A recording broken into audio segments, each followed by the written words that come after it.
Buenas noches, jóvenes. Vamos a empezar. He estado devolviéndoles los correos de los grupos que me han mandado. El código del grupo está en la parte superior. Está el código y debajo está la lista de integrantes para que lo revisen. ¿Listo? Entonces, hasta el domingo he devuelto todos los correos. Seguramente hay algunos más. Voy a devolver entre hoy y mañana. ¿Ya?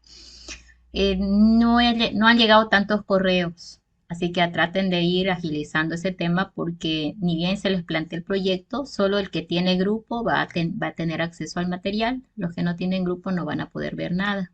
¿Listo? Bueno, el examen es este viernes en el auditorio en el cuarto piso, ese 18:15. Ya, entonces los espero el día viernes, por favor, a tiempo, no atrasarse, porque luego hay más problemas. ¿Listo? Entonces llegando, hacen su filita para que les registre en orden alfabético. Normalmente les pido que se pongan y empiezo el registro, ingresan y empezamos el examen. El examen es escrito necesitan 2 hojas de papel en blanco, lápiz o lapicero y con eso ya estuvo. ¿Listo? Traen por favor su carnet, para que se puedan identificar, porque he tenido ya algunos problemitas que ustedes ya saben. Entonces, con eso yo creo que el día viernes vamos a poder irnos a descansar el fin de semana. Y el siguiente lunes vamos a continuar con esto, que es la parte 3, la parte del proyecto. Nos ha quedado muy corto, estuve programando ya las fechas de defensa y todo, pero ahora nos ha aparecido un percance el 11, bueno, el viernes, si no me equivoco, 8, hay un viernes que estamos con problemas. El viernes 8, claro, el viernes 8 ahora es el problema de las elecciones, pero no han dicho nada de suspensión académica.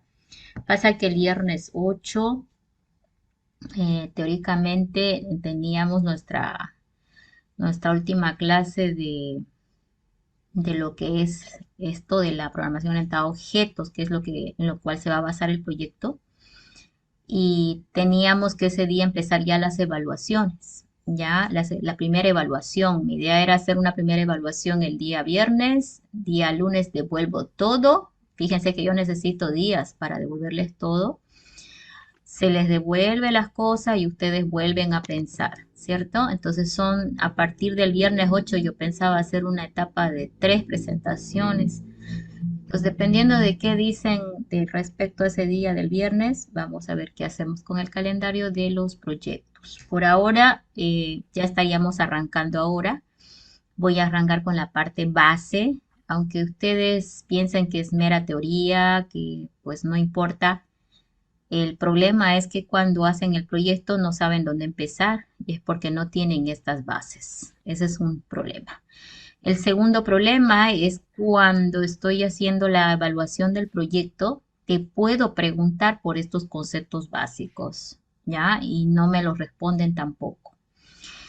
El punto 3 es que cuando están defendiendo, yo les pregunto el lenguaje formal de lo que es la programación orientada a objetos, ¿sí? Les digo constructor, destructor, método, y como no conocen el concepto, no saben qué te estoy preguntando, ¿no es cierto? Entonces, aquí están los elementos básicos que hay que dominar para poder empezar a trabajar el proyecto. Entonces, voy a trabajar en los elementos principales. Luego, ustedes a este material que está en plataforma le van a dar una lectura un poquito más detenida. Ya en otros semestres yo sabía pasarles este material y directo nos íbamos a la evaluación de conocimientos, pero ahora voy a invertir un poquito. Les voy a dar los elementos básicos y la evaluación de conocimientos va a ir en la primera defensa que se haga del proyecto, porque incluye este conocimiento. ¿Listo? Entonces ahora está un poquito largo porque hay conceptos que si no le estás entendiendo tienes que consultar o por lo menos apuntar para que luego tú lo investigues un poquito más y puedas fijar mejor la definición. Normalmente en esta parte yo les recomiendo hacerse un mapa conceptual porque son tantas definiciones y la idea es de que las manejen. Entonces, para ello tienen que relacionar las unas con las otras de tal manera de que vayan fijando mejor. ¿Listo? Entonces, el objetivo es comprender los conceptos fundamentales de la programación orientada a objetos. En esta primera etapa no vamos a utilizar un lenguaje de programación en específico. En la siguiente etapa, cuando ya vamos a hacer elaboración y prueba, ahí sí vamos a agarrar el lenguaje C++, que es uno de los más completos para lo que es programación orientada a objetos. Sin embargo, Java también lo es. De hecho, hay mucha aplicación, modelo, ejemplo hecho en Internet. Seguramente lo han encontrado ustedes ya. Para el proyecto ustedes podrán escoger su propio lenguaje de programación, pero el hecho de que ustedes escojan significa que ustedes mismos van a investigar y averiguar lo que necesiten para lograr el proyecto. ¿Listo? Yo voy a trabajar los ejemplos demo en C++. Quería hacerlo en Python, pero derivado de la naturaleza del proyecto que vamos a hacer, lo prefiero conservar esta vez en C++ y continuar con Embarcadero, que es uno de los que ya utilizan varios de ustedes. Luego vamos a ver un poquito de lo que son la principal ventaja, ¿no?, de la programación orientada a objetos, que es la reutilización de código, ¿sí? Básicamente el construir un objeto, o perdón, construir una clase, porque es lo que realmente hacemos, construimos clases y luego elaboramos un proyecto enganchando una clase con otra, ¿no? El hecho de que construyas una clase hace posible de que más adelante otra aplicación la utilice, ¿no? Y la idea es construir clases que en el fondo sean genéricas, es decir, se puedan simplemente adherir a otros proyectos con simplemente incluirlos, ¿no es cierto? Y de ahí ya viene el concepto de crear librerías, que pues el mismo lenguaje de programación de Embarcadero ya he visto que los tiene. Las librerías son esas que nosotros nada más las incluimos al proyecto y utilizamos sus diferentes procesos o funciones a los cuales tenemos acceso. Entonces, para llegar a ese nivel, que es el paso 3, tenemos que pasar por paso 1 y 2, ¿no? Primero tenemos que conocer conceptos y luego tenemos que aplicar un poquito lo que es la programación de objetos. El proyecto, el 70% llega al paso 2.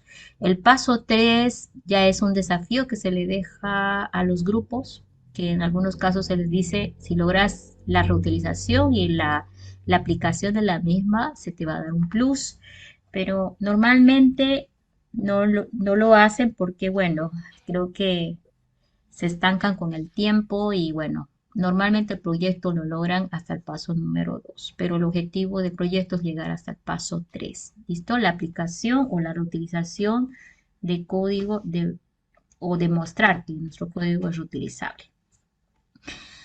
Palabras clave, lo que yo decía, hay que empezar a anotar. ¿Qué es un objeto, una clase? Yo estaba hablando de las dos palabras, ¿no es cierto? Y no son sinónimos, ¿no? Un objeto y una clase son dos definiciones bien enganchadas, ¿sí? ¿Cuál es primero? Bueno, primero, normalmente cuando hacemos un análisis, identificamos a los objetos del sistema que estamos analizando. Estoy hablando en plural, ¿no? Objetos. Identifico personas, lugares, etcétera, ¿no? Y luego de repente llega un punto en el cual, durante mi análisis, relaciono algunos objetos y los clasifico como una sola cosa. ¿Por qué? Porque tienen las mismas características, propiedades, comportamientos. Por decirte, en un sistema que esté analizando en la universidad, detecto al estudiante Juan, al estudiante Pedro, al estudiante Lucas. Cada uno de estos estudiantes es un objeto. Tiene sus propias particularidades, pero en general se caracterizan por las mismas cosas. Tienen nombre, números de registro, peso, estatura, género y bueno, ¿no? Entonces es ahí donde yo, al clasificar un grupo de objetos con propiedades similares, estoy identificando lo que es la clase. Entonces ya no diría Juan, Pedro, Lucas, que son objetos, sino el conjunto de los objetos Pedro, Juan, Lucas va a ser la clase estudiante. Y ojo que la clase va en singular. Entonces, esa es la definición de clase. Normalmente en programación orientada a objetos hablamos de la clase, ¿no? La clase que ya sabemos que en el fondo va a contemplar un grupo de objetos del mismo tipo. Ahora, cuando estamos programando, cuando estamos en la etapa ya de implementación, normalmente lo que hacemos es agarrar un objeto que es del tipo de alguna clase. ¿sí?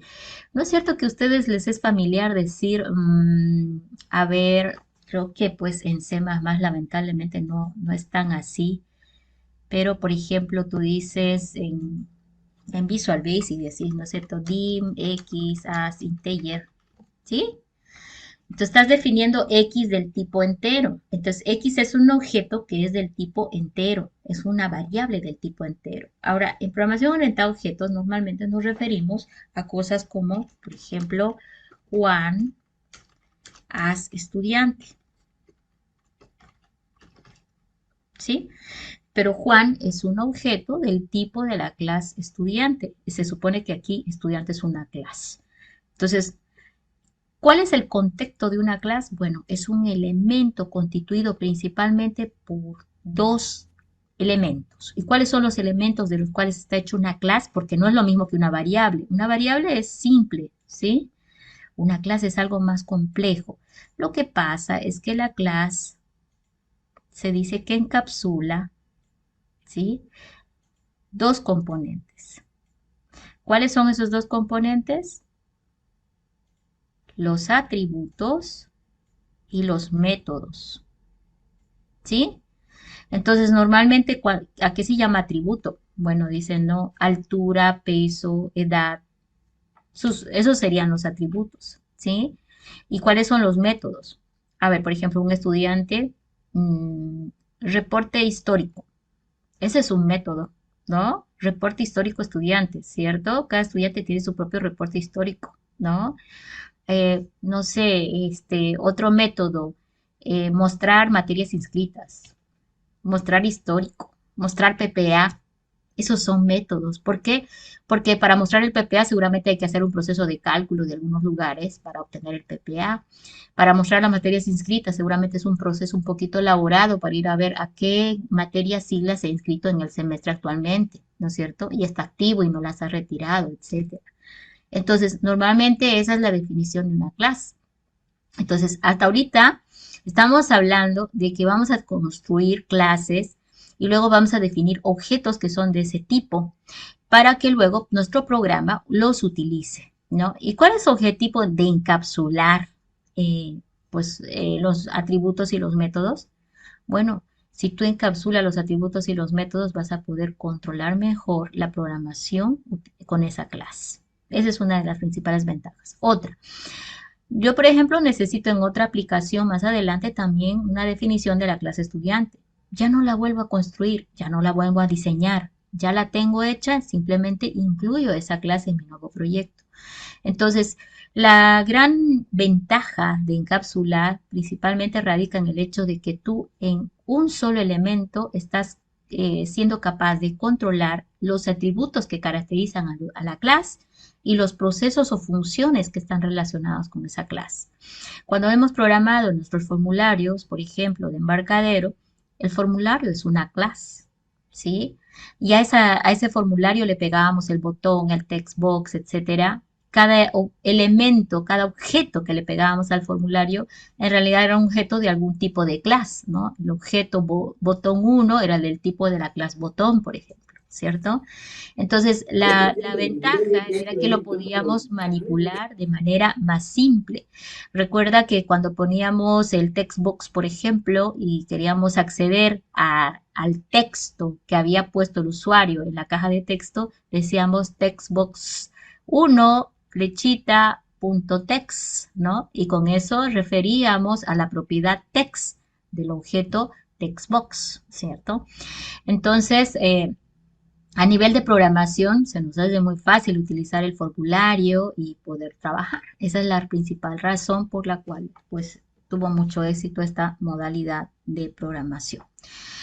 Ahora, el concepto de encapsulamiento, ocultamiento, está muy relacionado con las características que tiene una clase, ¿no? Ahí lo vamos a ver más adelante un poco más, pues, más definido.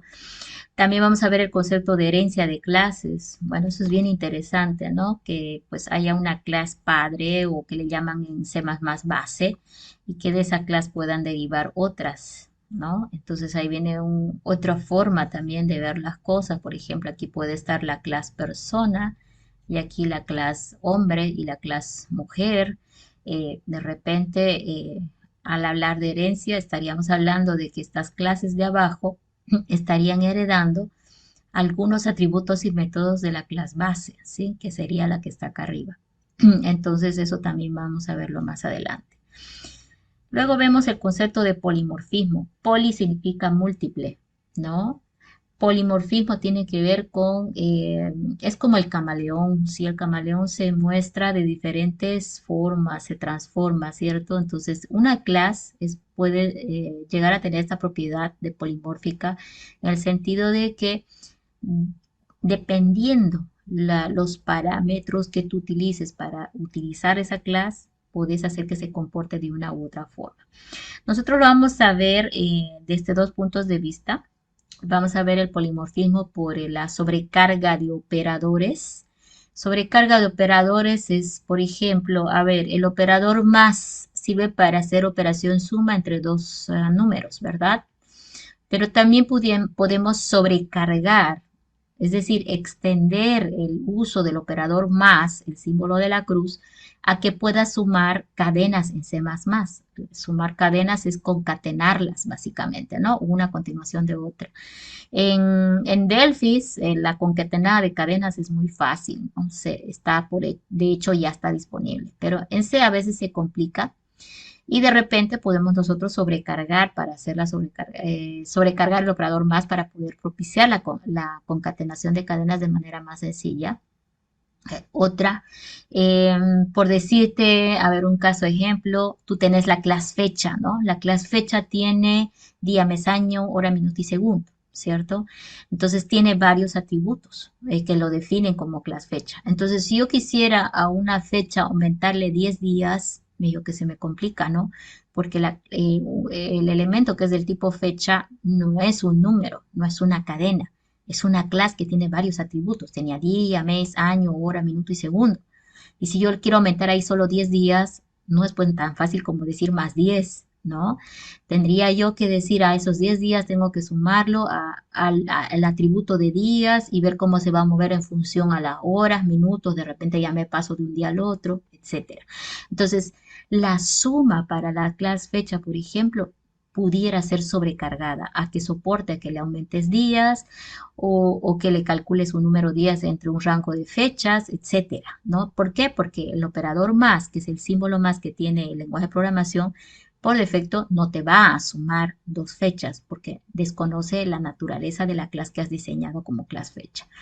Entonces, nosotros vamos a ver en la parte de polimorfismo a partir de la sobrecarga de operadores, ¿no? Es decir, hacer posible que nuestros operadores reconozcan a nuestras clases en operaciones básicas y también la sobrecarga de métodos, ¿sí?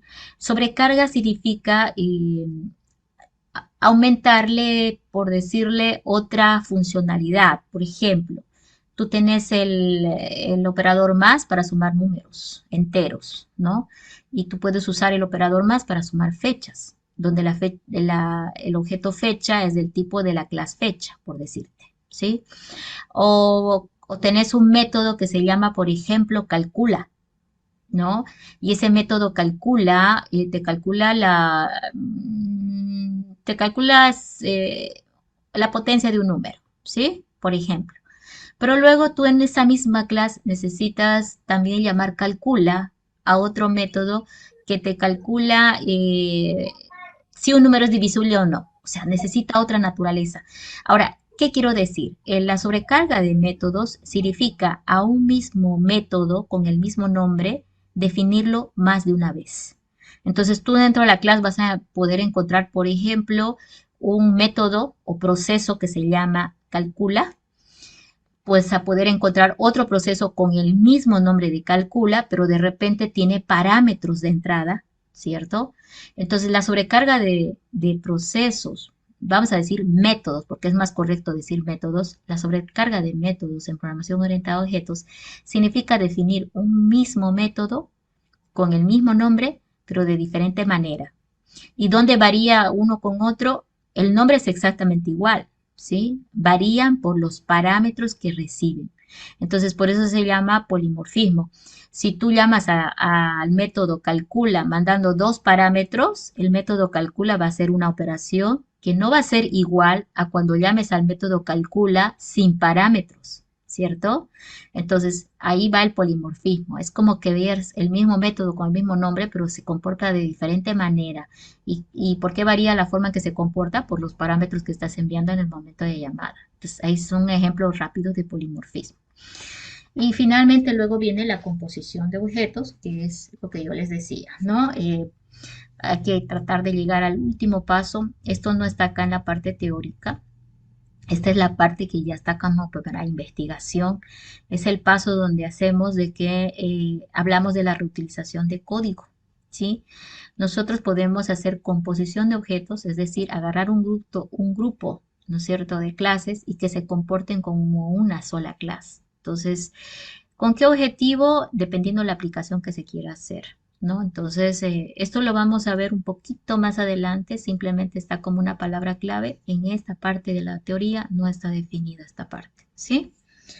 Entonces, nos vamos a concentrar de los primeros puntos para adelante. Entonces, vamos. He puesto varias interrogantes y ahora vamos a empezar pues a esclarecer esas interrogantes. Miren, hoy quiero llegar hasta el punto 3, ¿ya? Y ahí están los 3 talleres que nos van a llevar a finalización de nuestro proyecto. ¿Sí? Taller 1 dice identificación de objetos y clases. Taller 2, diagrama de clases. Esto conmigo lo vamos a ver como un ejemplo demo. El taller 1, 2 y 3 va a ser, creo que alguien ya se quejó cuando empezó el taller 1. Bueno, este es el taller 1 del tema número 3, ¿sí? Entonces, tal vez debí ponerle 3.1, 3.2, 3.3, pero esclarezco que se refiere al taller 1 del tema 3, ¿ok? Entonces, lo vamos a ver conmigo con una demo sencilla, los 3 pasos, y luego va a empezar la evaluación de grupos. En la primera evaluación de grupo, lamentablemente les voy a tener que exigir que lleguen, que sumen el taller 1 y 2.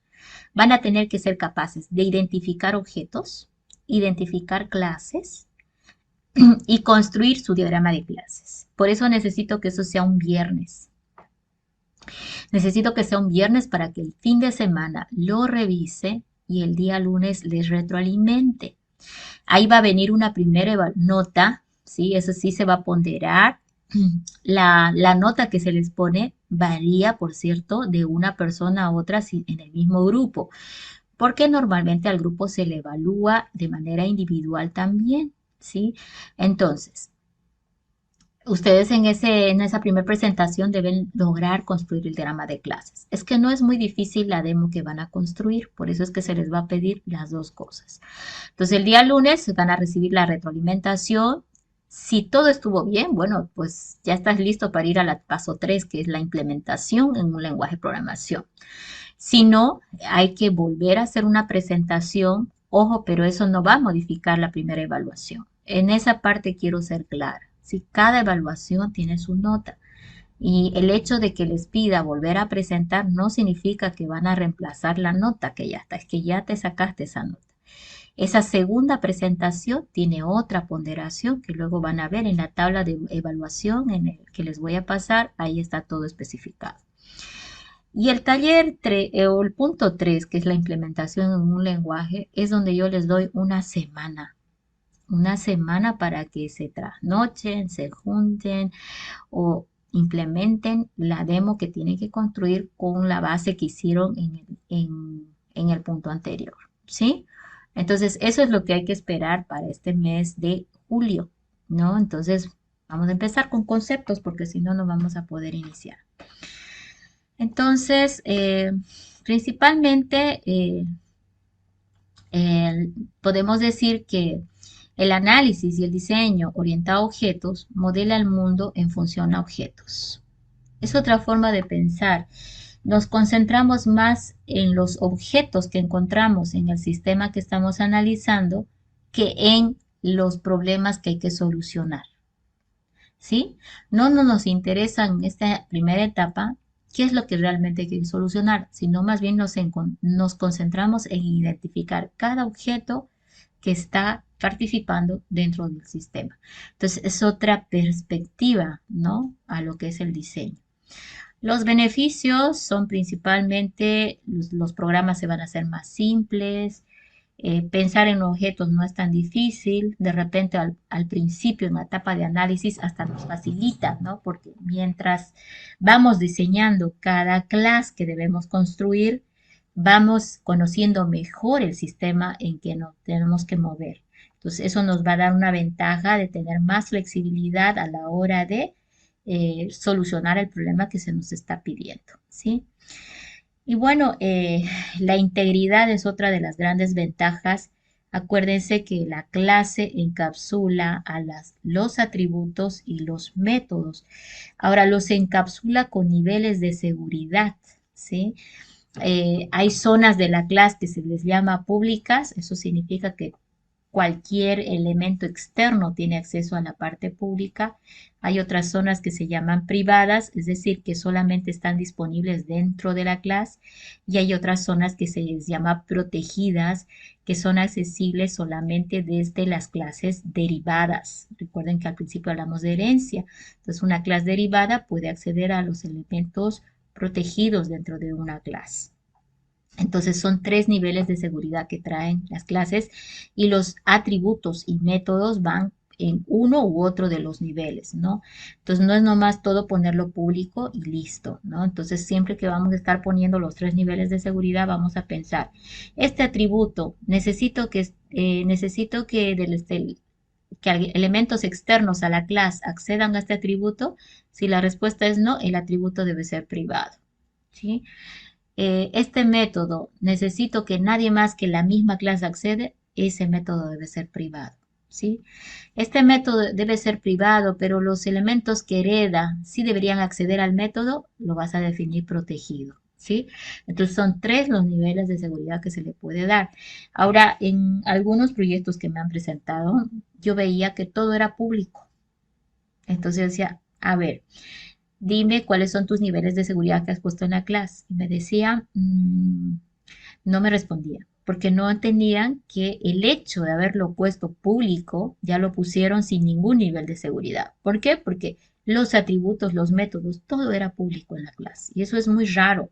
Cuando estamos diseñando la clase siempre hay que pensar, ¿no? Mínimamente en privado y público, ¿sí?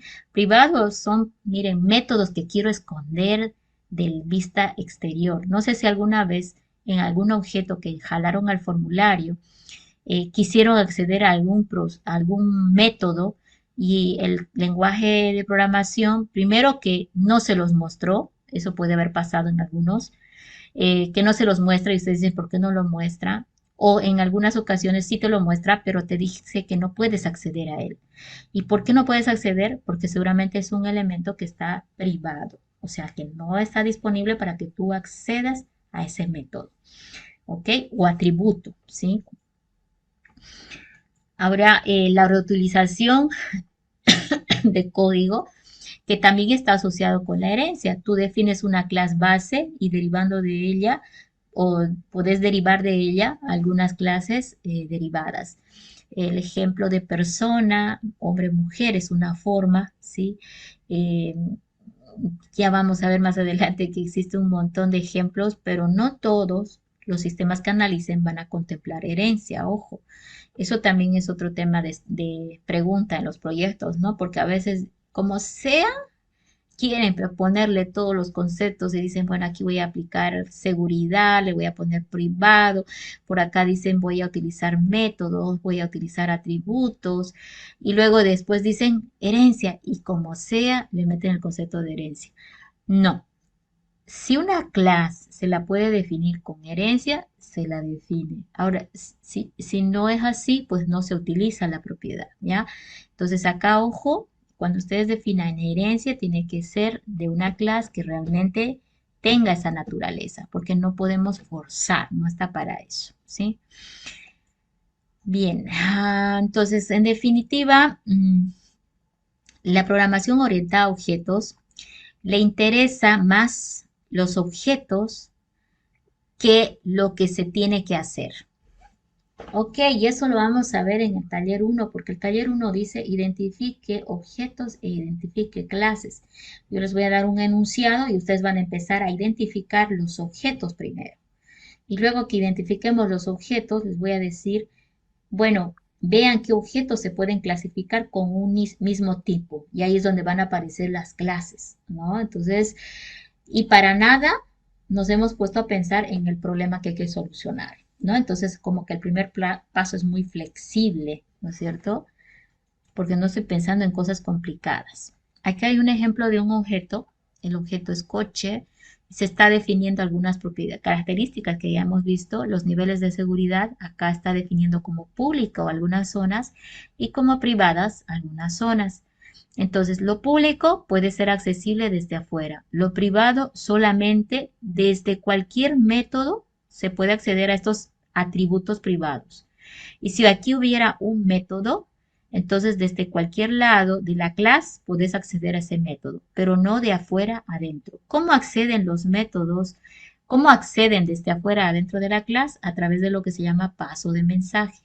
El paso de mensaje solo puede llegar hasta la área pública, ¿sí? La área protegida, no. En este ejemplo se ha definido como privado, miren, los atributos. Acá hay un pequeño error, debería estar junto porque este es un atributo. Un atributo es una variable que define una propiedad que tiene la clase. Por ejemplo, en este caso era el objeto coche. Aquí está en la parte privada, velocidad y en marcha. Esto seguro es un booleano. Velocidad es seguramente un real, ¿sí? Acá este es un método, ver velocidad, eh, parar, arrancar, acelerar, frenar, son métodos o procesos o funciones que tienen que ver con el objeto que estoy analizando.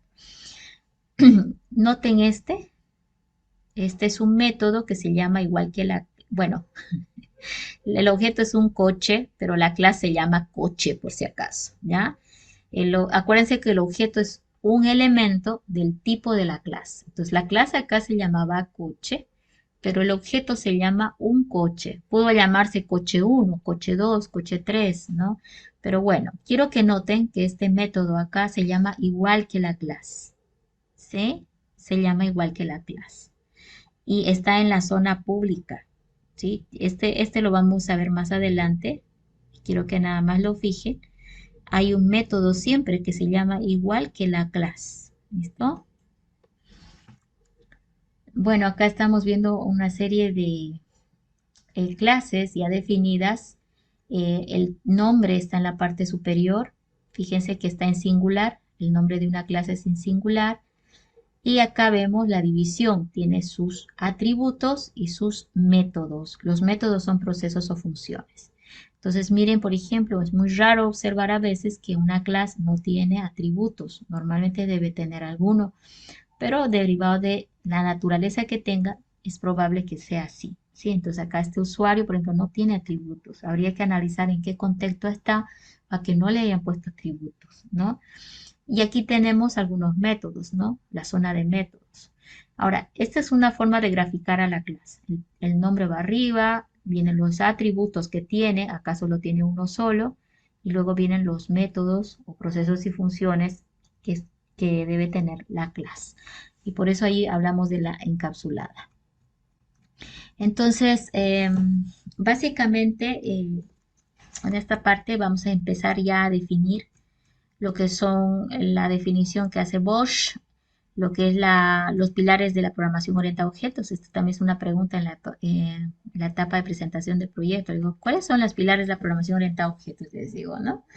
Y luego, bueno, me dicen, bueno, abstracción, encapsulamiento y modularidad, ¿sí? Normalmente se quedan ahí un poquito trabados y se me olvidan de herencia. ¿Sí? Entonces, estos son los cuatro pilares. Acuérdense que pilar significa bases sobre las cuales está fundamentado la programación orientada a objetos. Entonces, uno es la abstracción, otro es el encapsulamiento, la modularidad y la herencia. De estos cuatro conceptos, a medida que hemos ido avanzando, yo ya les he hablado del encapsulamiento, ¿sí? Y también les hablé del tema de los niveles de seguridad.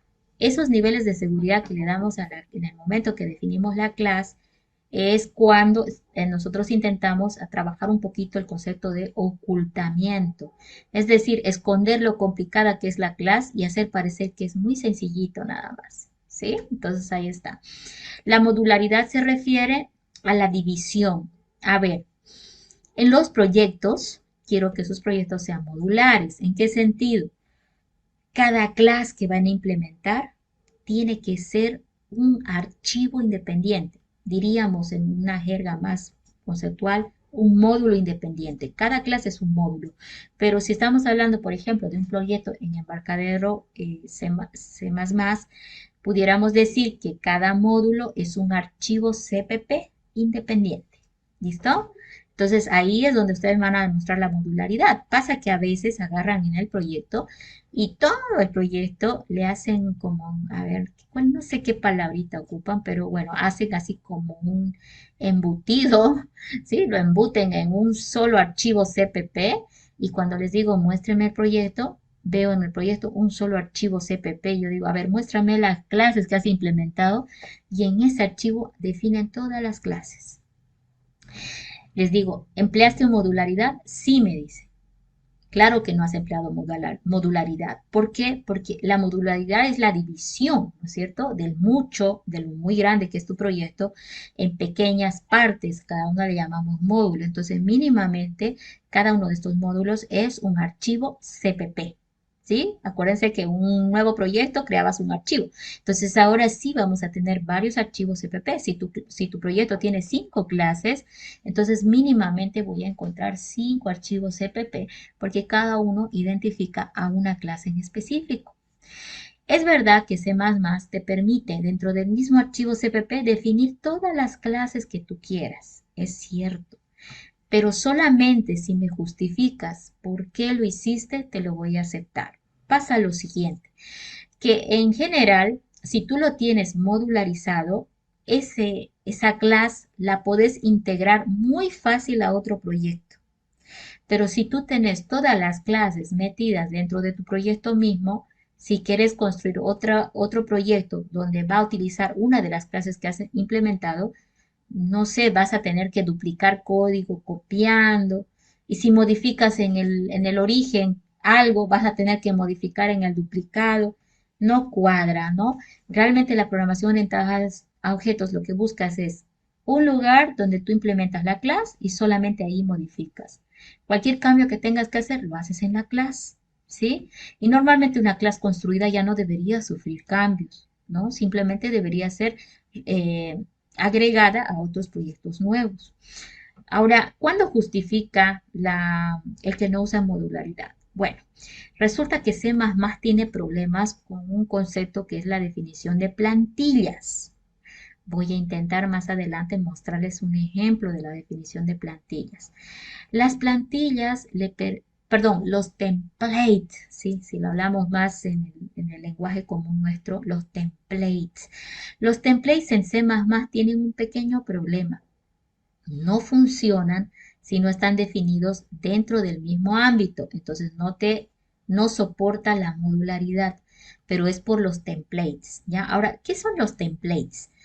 No sé si alguna vez en programación uno has implementado la clase vector, la clase matriz, ¿no?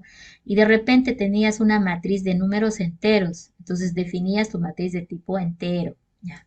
Pero luego necesitabas una matriz de tipo cadena, definías otra matriz de tipo cadena. Luego definías otra matriz tipo booleana, o sea que cada matriz tenía un tipo diferente, ¿no? Y cuando ibas implementando la matriz, seguramente has notado que tu matriz cadena, real, booleana, integer, tenían los métodos muy similares, los procesos o funciones eran muy similares, los atributos también, y la única diferencia era qué cosa, el tipo que manejaba la matriz. Entonces, los templates no son una gran cosa porque los templates te permiten definir de manera abstracta el tipo de variable de la clase. Por ejemplo, en el caso de la matriz, no estabas obligado a decir qué tipo va a ser, si va a ser entero, si va a ser real o cadena. Tú le dices que va a ser del tipo template, ¿sí? Entonces, es como que decirle que es un tipo no definido. ¿Y cuándo se va a definir el tipo? Cuando definas un objeto del tipo de esa clase, tú ahí le vas a decir si lo quieres que sea con número entero, con número real, número cadena.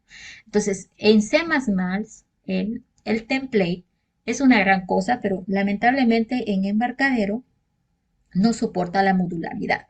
Entonces, es la razón por la cual, si van a usar templates, ahí sí te voy a aceptar que me hagas todo en uno solo, porque estás aplicando también un concepto de la programación orientada a objetos, que es el tema de los templates, ¿no? Bueno, y finalmente hablemos de la herencia. Ya un poquito hemos hablado en el punto anterior. Normalmente esto no se va a dar todas las clases, no todas las clases son heredables. Pensemos en ejemplos de herencia, persona, hijo, hija, hombre, mujer, ¿sí? A ver, si hablamos del contexto nuestro, nuestro sistema académico, yo creo que la principal clase es persona, ¿sí? Pero hay docente, ¿no es cierto? Que también es persona, pero el docente tiene características bien específicas como su código, un sueldo, una categoría, ¿no?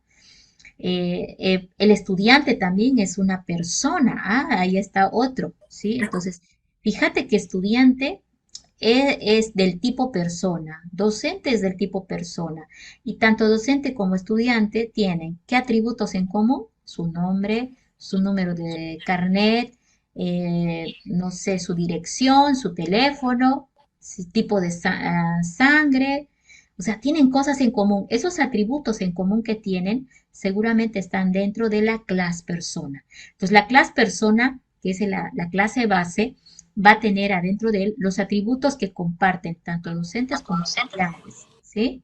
Y luego cuando definamos a la clase docente, voy a pensar en los atributos que solamente lo definen al docente. El nombre ya está en persona, el carnet ya está en persona, el peso ya está en persona, ¿sí? El teléfono ya está en persona. ¿Qué lo define solo al docente? Su código, ¿sí? Categoría, ¿no? Antigüedad, no lo sé. ¿Qué pasa con el estudiante? El estudiante tiene nombre, ya está en persona. Tiene carnet, ya está en persona. Tiene, a ver, ¿qué más tiene? Dirección, ya está en persona. Su teléfono también está en persona. Pero el estudiante tiene su número de registro. Y ese es un atributo propio de estudiante. Entonces ahí estoy definiendo ya la clase estudiante. Tiene su registro y bueno, algunas propiedades por ahí que no estoy recordando también que lo caracterizan. Entonces, esa es una buena idea de herencia, ¿no? Persona, estudiante, docente. En nuestro contexto académico, eso es muy claro para todos, ¿listo? Entonces, un docente es del tipo persona también.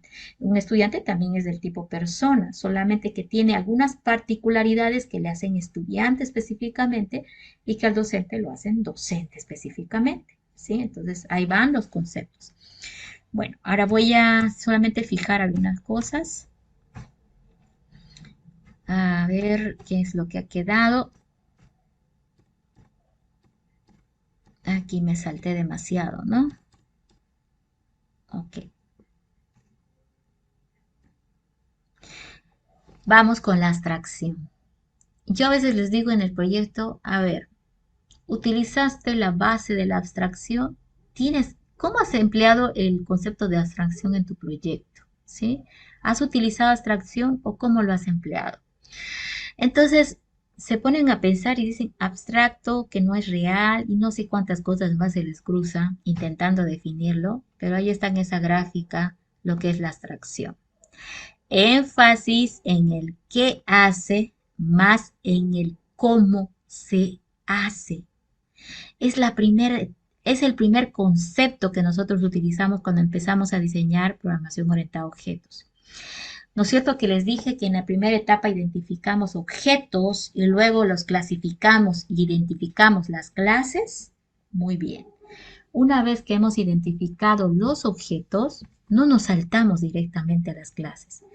Cuando identificamos a los objetos, lo primero que debemos hacer es de cada uno identificar sus atributos y sus métodos. ¿Cuáles son sus atributos? Las propiedades que lo caracterizan: color, forma, peso, nombre, código, ¿sí? Tenés que pensar en ese tipo de caracterizaciones. Cosas respecto a ese objeto que tú necesitaras almacenar para algún propósito. Va por ahí también. ¿Y cuáles son los métodos?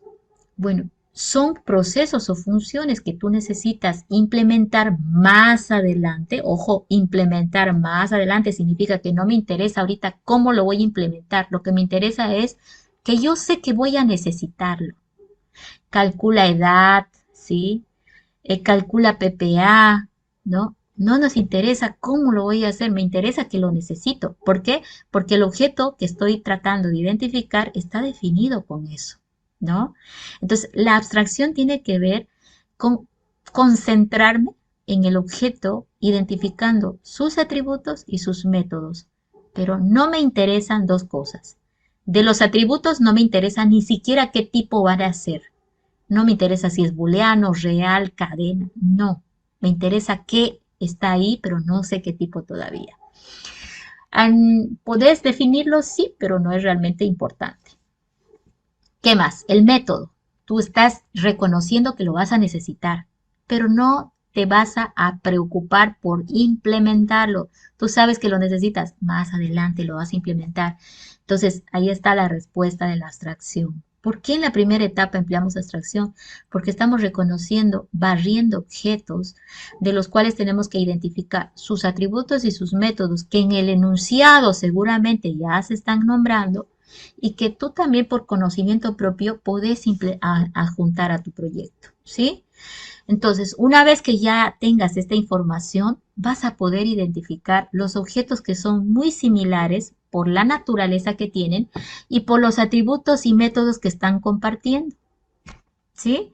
Por ejemplo, si has encontrado a estudiante, encontraste a docente, de repente ahí vas a ver que tienen atributos nombre, peso, número de teléfono, dirección exactamente en ambos. Y dicen, bueno, si ambos están compartiendo estos atributos y estos métodos que están acá, como que pudiera clasificar uno superior. Entonces tú dices, bueno, ambos los puedo definir como persona. Entonces ahí es donde nace fíjate que no había el objeto persona, pero ahora estás definiendo el objeto. Voy a identificar a persona. Y esta persona va a tener los atributos y métodos que tienen en común tanto docente como estudiante. Una vez que ya tengas eso, estamos nosotros identificando el concepto de herencia, ¿cierto? Cuando vemos que hay atributos que están compartiendo, métodos que están compartiendo, entonces estoy definiendo herencia, determinando la clase base. La base es la maestra, ¿no? La que está arriba, y la derivada las que están abajo. Pero ¿cómo he logrado eso? Con abstracción. Ahora, en esta primera etapa, les comentaba, tú has barrido y has identificado objetos nada más. Entonces, primer paso, defines objetos, identificas sus atributos, sus métodos, y luego te vas dando cuenta que algunos objetos, Pedro, Lucas, Juan, ¿sí? Se los puede definir con el nombre de una clase, porque todos son de un mismo tipo.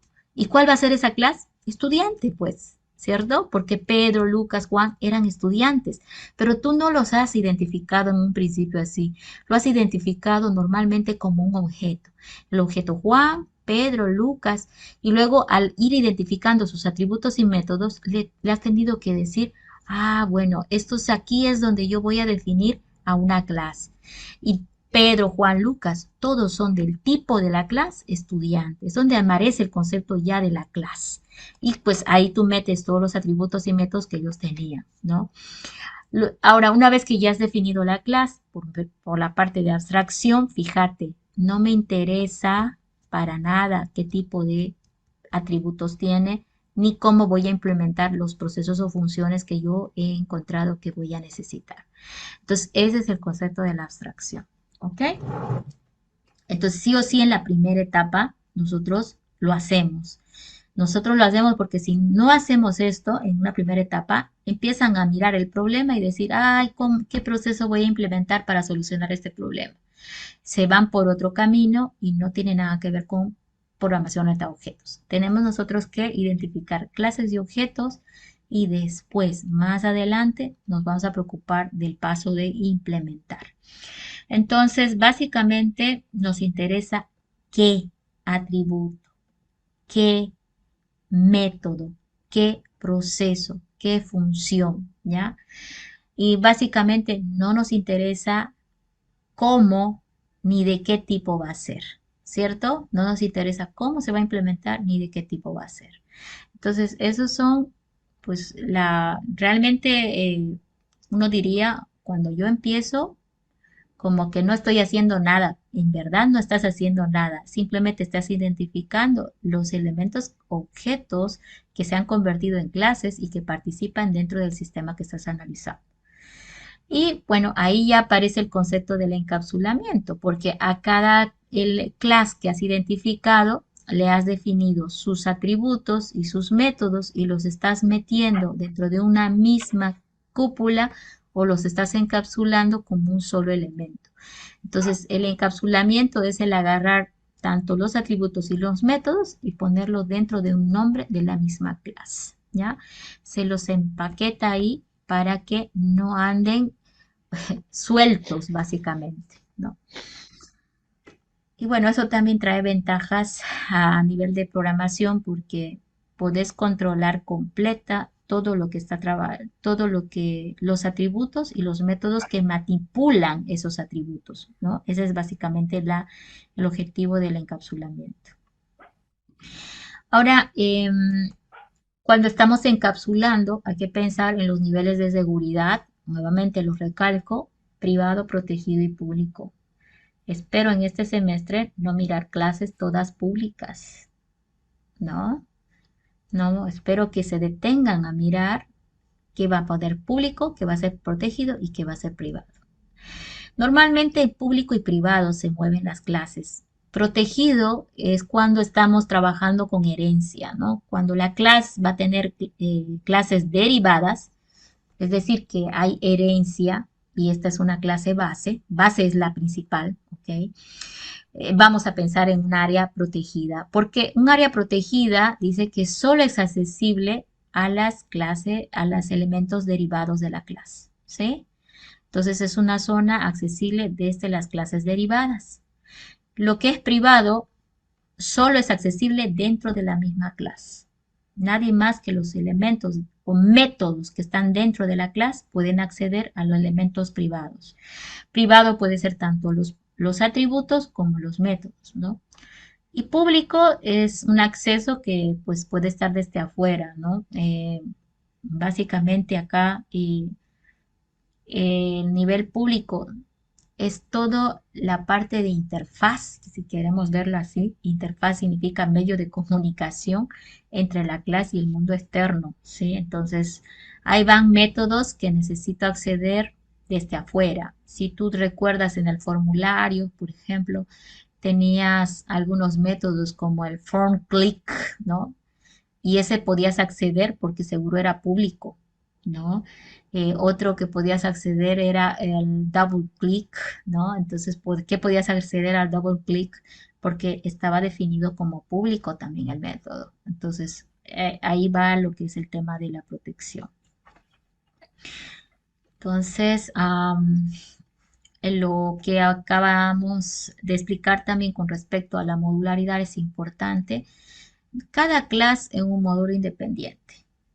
No es una exigencia, pero normalmente así es. Y si no lo hacen así, me lo tienen que justificar. Y ya les dije que si lo van a hacer en C++, la única justificación va a ser el uso de templates, ¿ya? En Java no hay problema por si acaso. En Java podés definir las clases, el template sí lo soporta con modularidad. Pero en C++, de todos los ejercicios que he probado, lo único que no soporta modularidad es los templates. Y eso está documentado también. La herencia, bueno, normalmente es cuando tú defines, empiezas a encontrar, ¿no? Grupos de clases que de repente pueden ser definidos con algún tipo. ¿Te acordás que tú agarrabas un grupo de objetos, Juan, Pedro, Lucas, y decías, estos objetos son del tipo persona? Y ahí es donde nacía el concepto de la clase, ¿no? La clase persona. Y Juan, Pedro, Lucas empezaban a ser objetos del tipo de la clase persona. Ese era un paso. Pero ahora estamos hablando de clases, ya no de objetos, ¿sí? De clases que pueden ser agrupadas con un solo tipo. En este caso, por ejemplo, la clase gato, la clase perro, ¿sí?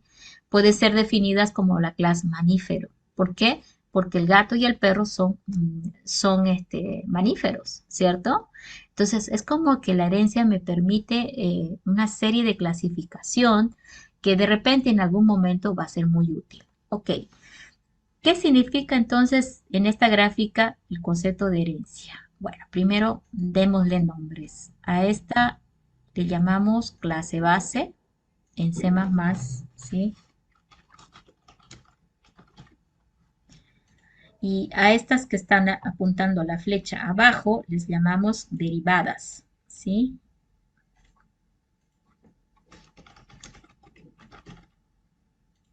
Ok, entonces estas son las clases derivadas.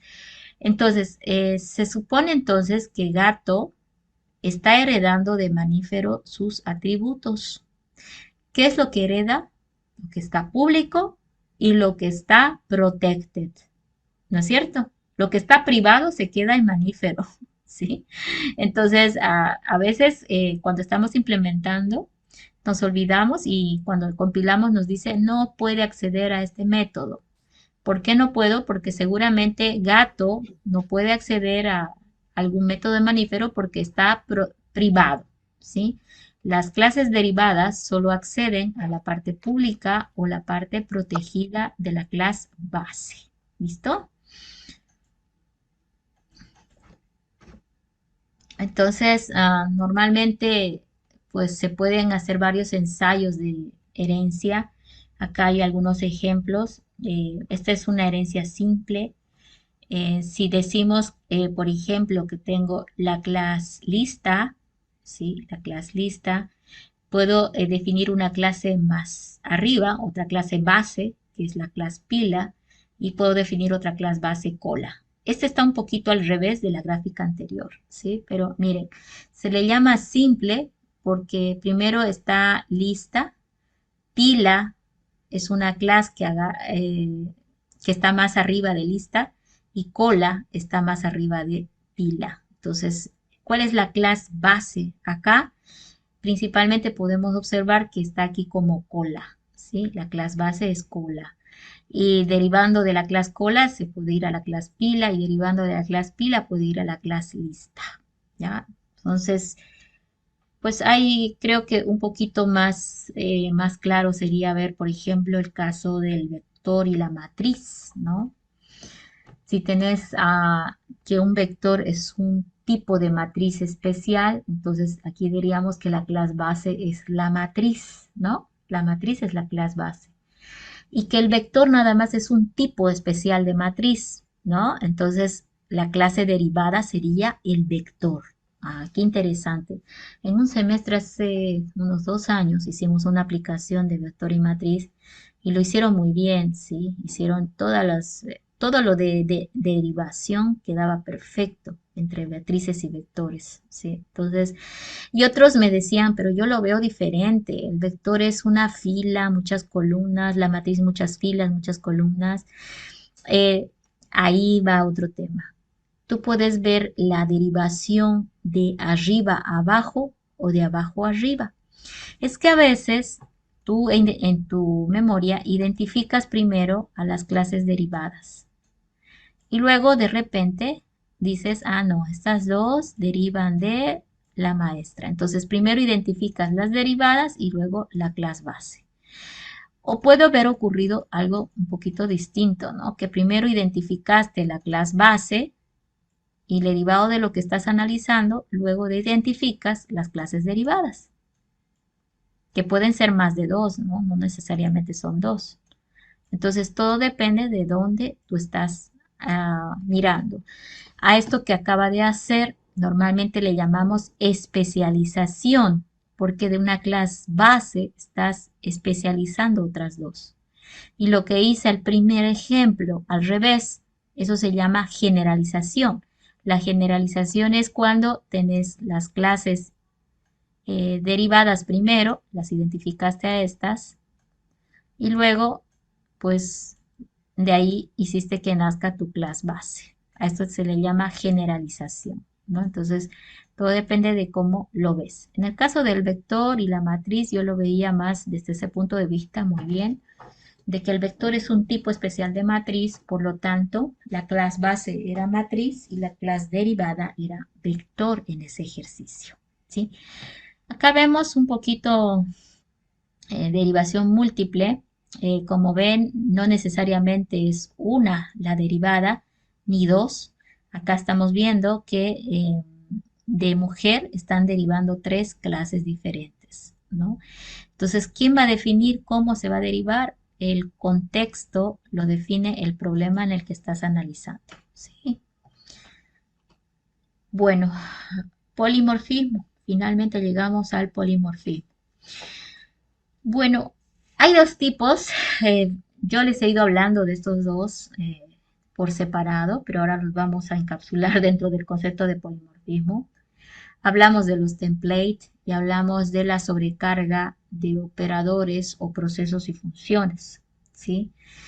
El polimorfismo es la capacidad que tiene el objeto de una clase de responder al mismo mensaje o evento de acuerdo a los parámetros utilizados en la invocación.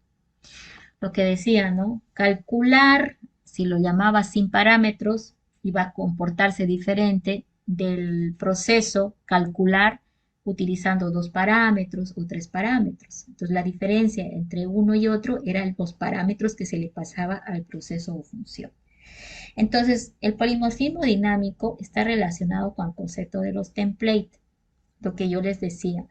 Se define la clase sin especificar el tipo de variable que va a utilizar la clase. En el caso de la matriz, no le digo si va a ser una matriz de enteros, reales o cadenas. Lo dejo definido más adelante. Y eso es posible cuando se utiliza los templates que ya traen para implementar en C++. O sea, viene en la propiedad de template, ya viene incorporada en el lenguaje C++. Y el polimorfismo estático, que más bien ya tiene que ver con lo que son los procesos y funciones definidos con diferentes parámetros. Ok, entonces a grandes rasgos nosotros ya hemos definido lo que son estos conceptos. Cuando estén haciendo su defensa, esto es lo que deben dominar, ¿ya? Porque yo les digo, a ver, ¿empleaste herencia? Sí, me dice. A ver, muéstrame dónde. Me muestran dónde. Y otras veces me dicen, no, no empleé herencia. Sin embargo, yo en su documento yo veo que hay herencia y con el documento voy y le digo, a ver, muéstrame tal zona de tu código y ahí está herencia. Entonces, que no les pase eso, ¿no? Cuando ustedes estén implementando, piensen en los conceptos. Mi proyecto, estoy haciendo abstracción, estoy utilizando la base del polimorfismo, tengo polimorfismo en mi proyecto, estoy empleando el concepto de herencia. ¿Por qué no estoy empleando herencia? Ah, no, no hay contexto de herencia en ninguna clase que estoy empleando, ¿no? Pero pregúntense ustedes, cosa que el día de la defensa ya pues lo sepan y no estén nerviosos por nada, porque yo solo les pregunto de lo que han hecho, ¿no? Si ya lo hiciste, no habría por qué ponernos nerviosos, ¿sí? Y luego el tema también de reconocer, a veces les digo, a ver, ¿cuáles son los atributos de tu clase? Y ahí a veces se quedan pensando, ¿cuáles son los atributos de una clase? Por favor, son las variables que definen o caracterizan las propiedades que tiene tu clase, ¿verdad? ¿Y cuáles son los métodos, los procesos y funciones que has implementado para definir esa clase? Entonces a veces también les digo, a ver, ¿has encapsulado? ¿Has utilizado el concepto de encapsulamiento? Sí, me dicen. A ver, mostrame, les digo. Y no saben dónde mostrarme, solo tienen que mostrarme la clase, porque cada clase que tú has implementado, sí o sí tiene que estar encapsulando. ¿Qué cosa encapsula? Los atributos y los métodos, ¿cierto? Entonces, esta gráfica que estaba en el sitio de carlosbacallá.com me gustó mucho porque yo decía, bueno, realmente esto es lo que deberían dominar el día de la presentación del proyecto. Y si el estudiante me demuestra que estos conceptos están en su proyecto, pues seguramente ha entendido todo lo que es la base básica que mínimamente hay que trabajar. ¿Ok? Entonces ahí se los dejo. Y bueno, Ahora tendríamos que irnos a un paso que lamentablemente hay que hablarlo hoy porque pues nos están acortando las clases. Miren, el paso uno era encontrar a los objetos, tratar de identificar sus atributos, sus métodos, y luego agarrar un grupo de objetos y clasificarlos con un nombre de clase. Ese era el paso uno, ¿no? Decíamos la clase tanto, la clase tanto. De repente habían tres objetos que se convertían en una sola clase, ¿cierto? Me estoy hablando, estoy refiriendo a Pedro, Lucas, Juan, clase estudiantes, ¿sí? A otra, a ver, veamos, libro uno, libro 2, libro 3, la clase libro, ¿cierto? Eh, aula uno, aula 2, aula 3, no, la clase aula, ¿sí? Entonces ahí va apareciendo las clases, pero están todas sueltitas, cada una con sus atributos y sus métodos. Ok, así sueltitos no van a hacer nada. Nos toca la siguiente fase. Ahora que ya hemos hecho abstracción para identificar las clases, ya que hemos hecho, revisado herencia para determinar si hay herencia entre algunas clases, ya que hemos visto el polimorfismo, de repente la necesidad de sobrecargar algunos procesos o funciones, ya que hemos visto el ocultamiento, cuando hemos definido los niveles de seguridad que iba a tener los procesos o métodos o dentro de la clase, ¿sí? Nos toca la siguiente fase. Ahora sí nos interesa el cómo, ¿sí? Hasta aquí nos interesaba qué objeto, qué clase, qué método, qué atributo. Ok, el qué. Ahora nos interesa el cómo. Entonces, en esta parte, volvemos a leer el enunciado del problema y nuestro objetivo va a ser construir el diagrama de clases. El diagrama de clases va a tener a todas las clases que has definido en el paso anterior y vas a empezar ahora a interrelacionarlas, asociarlas, ¿cierto? ¿Por qué las vas a asociar? Depende del enunciado. El enunciado te va a indicar por qué una clase está asociado con otra. Entonces, lo que vamos a hablar ahora es de la construcción del diagrama de clases. ¿Listo? Vamos a ver cuáles son sus partes. Básicamente está construido en base a la clase, que ya ustedes saben, ¿sí? El concepto de herencia hay que llevarlo al diagrama de clases también, si es que ya se lo ha identificado. Y creo que la novedad, porque hasta ahorita es nada más traer lo que ya se hizo, la novedad está aquí. Hay que identificar la relación que existe entre una u otra clase. Las clases se relacionan por pasos de mensajes.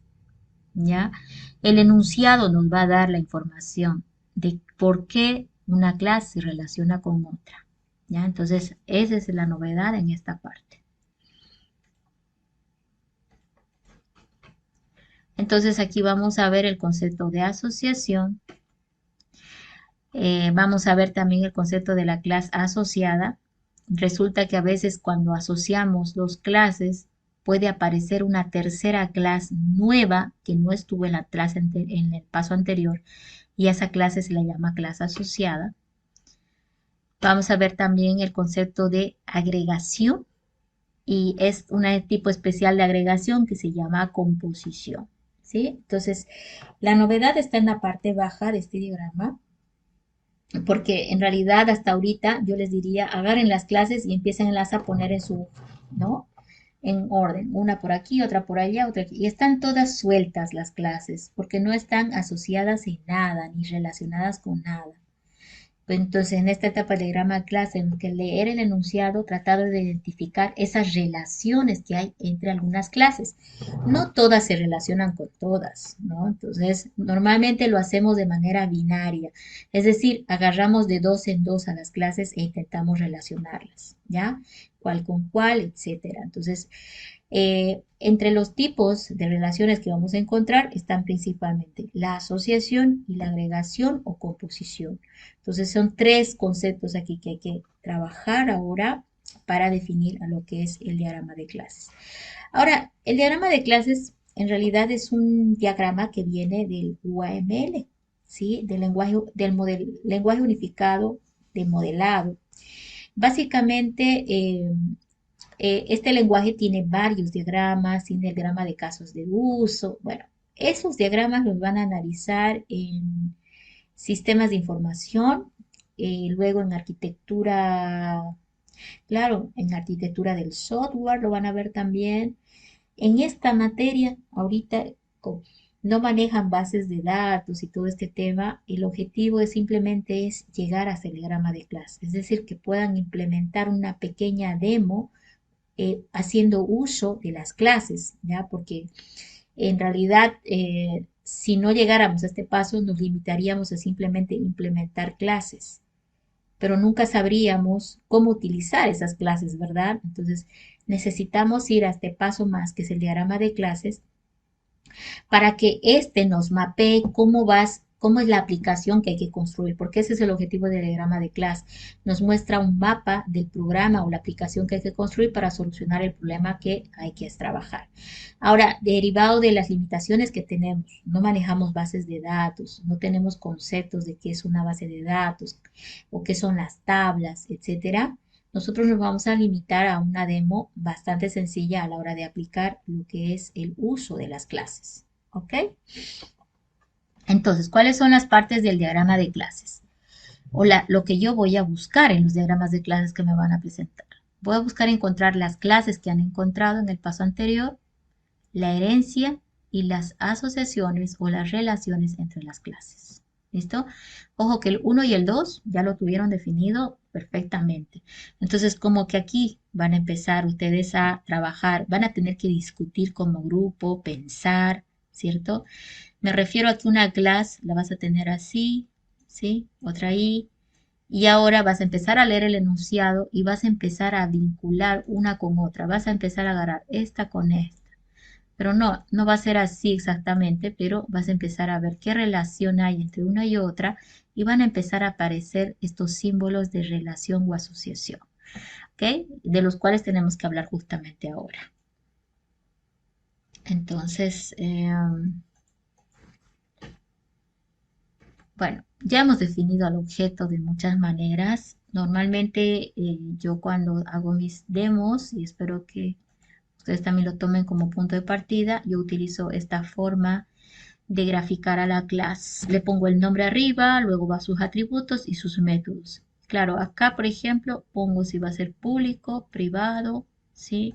Lo etiqueteo si es que va a ser, pero eso todavía lo podemos dejar pendiente para la etapa de implementación. Ahorita que solamente estamos diseñando, que estamos diseñando el diagrama de clases, las clases tal vez que sean definidas simplemente por su nombre es suficiente. En el diagrama de clases, lo que se les va a pedir es que lo definan simplemente por su nombre, obviando atributos y métodos, ¿ya? Pero acompañando a su diagrama de clases, también tiene que estar la lista de clases que han identificado. Y en esta lista de clases, la gráfica es de esta forma, ¿sí?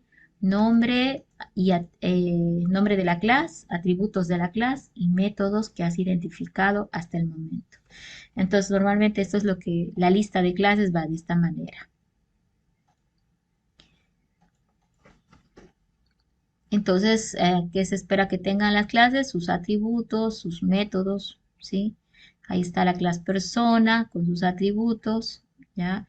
Ahí está la clase empleado con sus atributos y la clase cliente con sus atributos. Entonces, aquí, por ejemplo, si tú observas, primero estuvo analizando a persona, luego empleado cliente, y dices, bueno, todos son similares, ¿por qué? Porque pues connotan lo mismo, ¿no? Cliente y empleado son del tipo persona.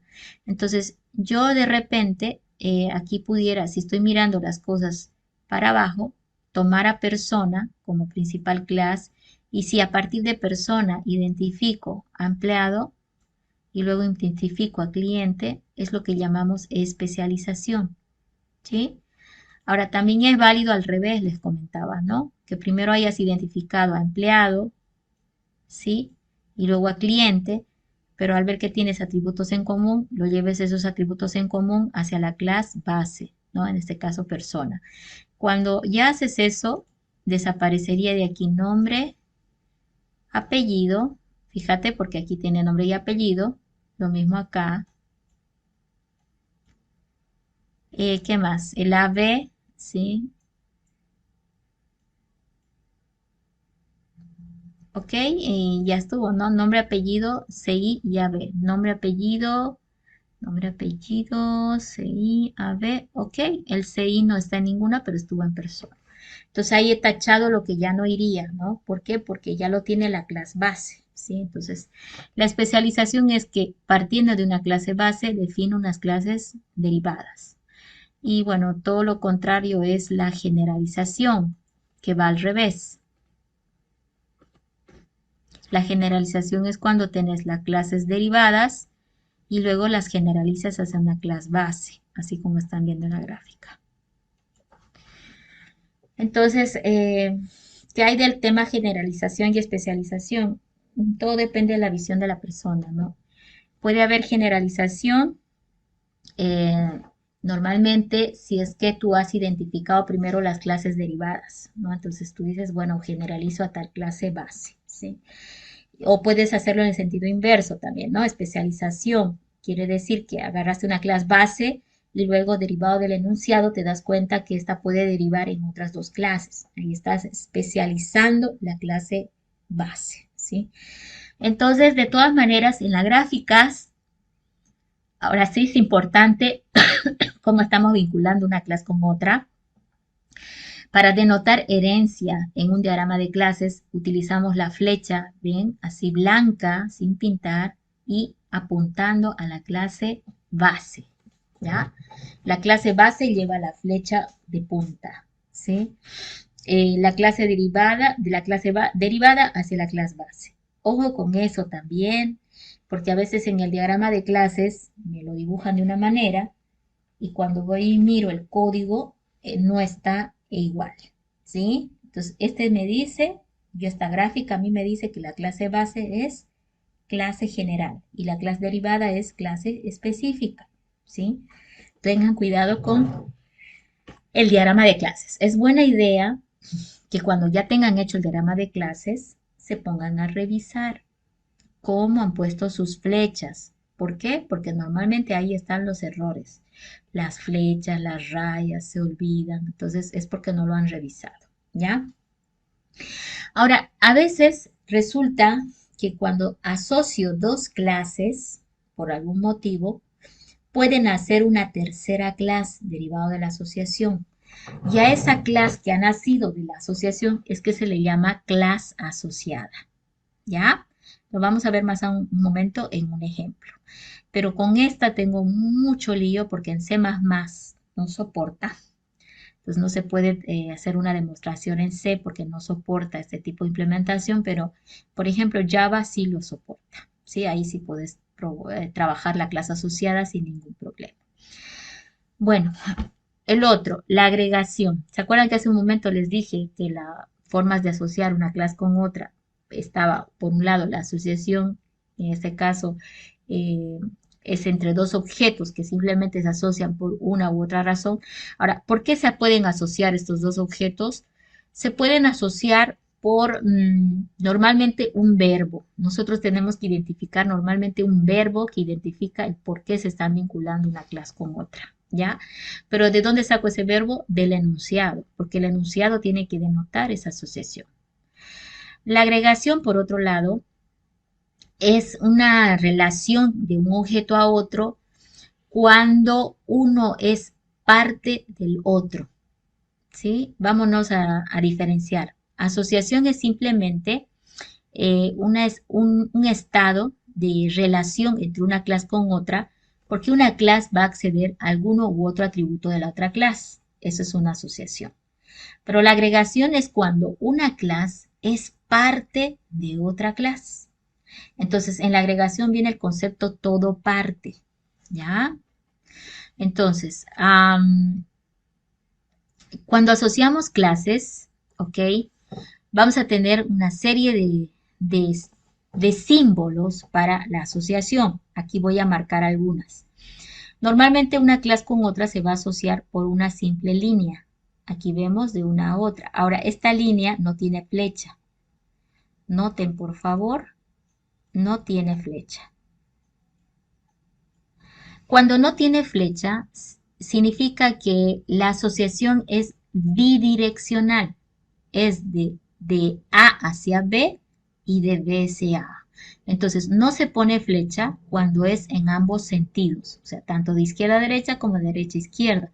Si fuera en ambos sentidos, normalmente pondríamos la flecha, ¿verdad? Así como está. Pero en el contexto del diagrama de clases, decimos que no le dibujamos flecha porque ya sabemos que cuando es una línea recta es bidireccional la asociación que se está haciendo. Por lo contrario, a veces utilizamos la flecha, ¿sí? Entonces, este concepto de poner la flecha para un lado y al otro no está relacionado con lo que se llama navegabilidad, ¿sí? Entonces, ¿qué es lo que me está diciendo la flecha? Me está diciendo que existe una relación de B hacia A, pero no existe una relación de A hacia B, ¿cierto? Entonces, cuando pongo la fecha me indica el sentido, es de B hacia A. Ese es el sentido. Y cuando no ponen la flecha, como en el caso 1, el sentido es bidireccional, ¿sí? Ahora, normalmente, encima de la línea que vincula hay que poner un nombre. El nombre normalmente es un verbo que indica por qué se están vinculando ambas clases, ¿ya? Y en otras ocasiones, lo más común es tener un nombre de rol, le llamamos rol a la palabra que va a identificar por qué se están asociando, un rol para un lado y otro rol para el otro lado. Algunas veces es necesario definirlo en ambos sentidos, pero normalmente es el mismo. El rol es uno solo y por el cual se están vinculando ambos, ¿ya? Entonces normalmente va como en el caso 1, donde dice en la línea, dice nombre, identificando en realidad el rol, ¿ya? Entonces, esa sería la explicación genérica de la asociación. Ahora, sé que hay algunas cosas pendientes. Por ejemplo, la navegabilidad que yo hablé. ¿Qué significa? ¿Qué más está pendiente? Está pendiente la agregación y eso que hablaban de composición. ¿A qué se referiría? Entonces, la agregación dijimos que está relacionado con el concepto todo parte, pero todavía no lo hemos definido muy bien. Vamos a dejar todavía pendiente eso. Ahora, cuando estamos asociando dos clases, hablamos de una asociación de una a otro, en este caso es una asociación bidireccional. No solamente interesa el hecho de que está asociándose a través de esta línea y el hecho de que tenga un rol, que acá le falta, por cierto, el rol, el verbo que hace, que indica de por qué están relacionadas, sino va a otro concepto adicional que es la multiplicidad. ¿Sí? Entonces la multiplicidad va, pues aquí están todas las combinaciones posibles, de uno a muchos, es lo normal, ¿sí? Fíjense aquí dice, una empresa se relaciona, porque como no hay rol me estoy inventando, una empresa se relaciona con un empleado, como mínimo. Una empresa se relaciona con muchos empleados como máximo. Entonces, normalmente la relación lleva a lo que se llama multiplicidad. Si aquí solamente ves 1, significa que como mínimo es 1 y como máximo es 1. Entonces, la multiplicidad está relacionada con el mínimo y el máximo. Vamos con eso, ¿ya? Como aquí solamente tiene 1 y no 2 como acá, entonces como mínimo una empresa, como máximo una empresa, se vincula con como mínimo un empleado o como máximo muchos. El asterisco indica muchos empleados. Entonces, ¿cuál es la forma de leer? Tomas uno primero, agarras el sentido que tú quieras. Yo estoy agarrando este sentido primero acá y digo una, ojo, donde empiezo digo una, ¿sí? Una empresa se relaciona como mínimo con un empleado, como máximo con muchos empleados. Entonces voy a buscarle un mejor verbo. Tiene. Creo que con ese se va a entender mejor.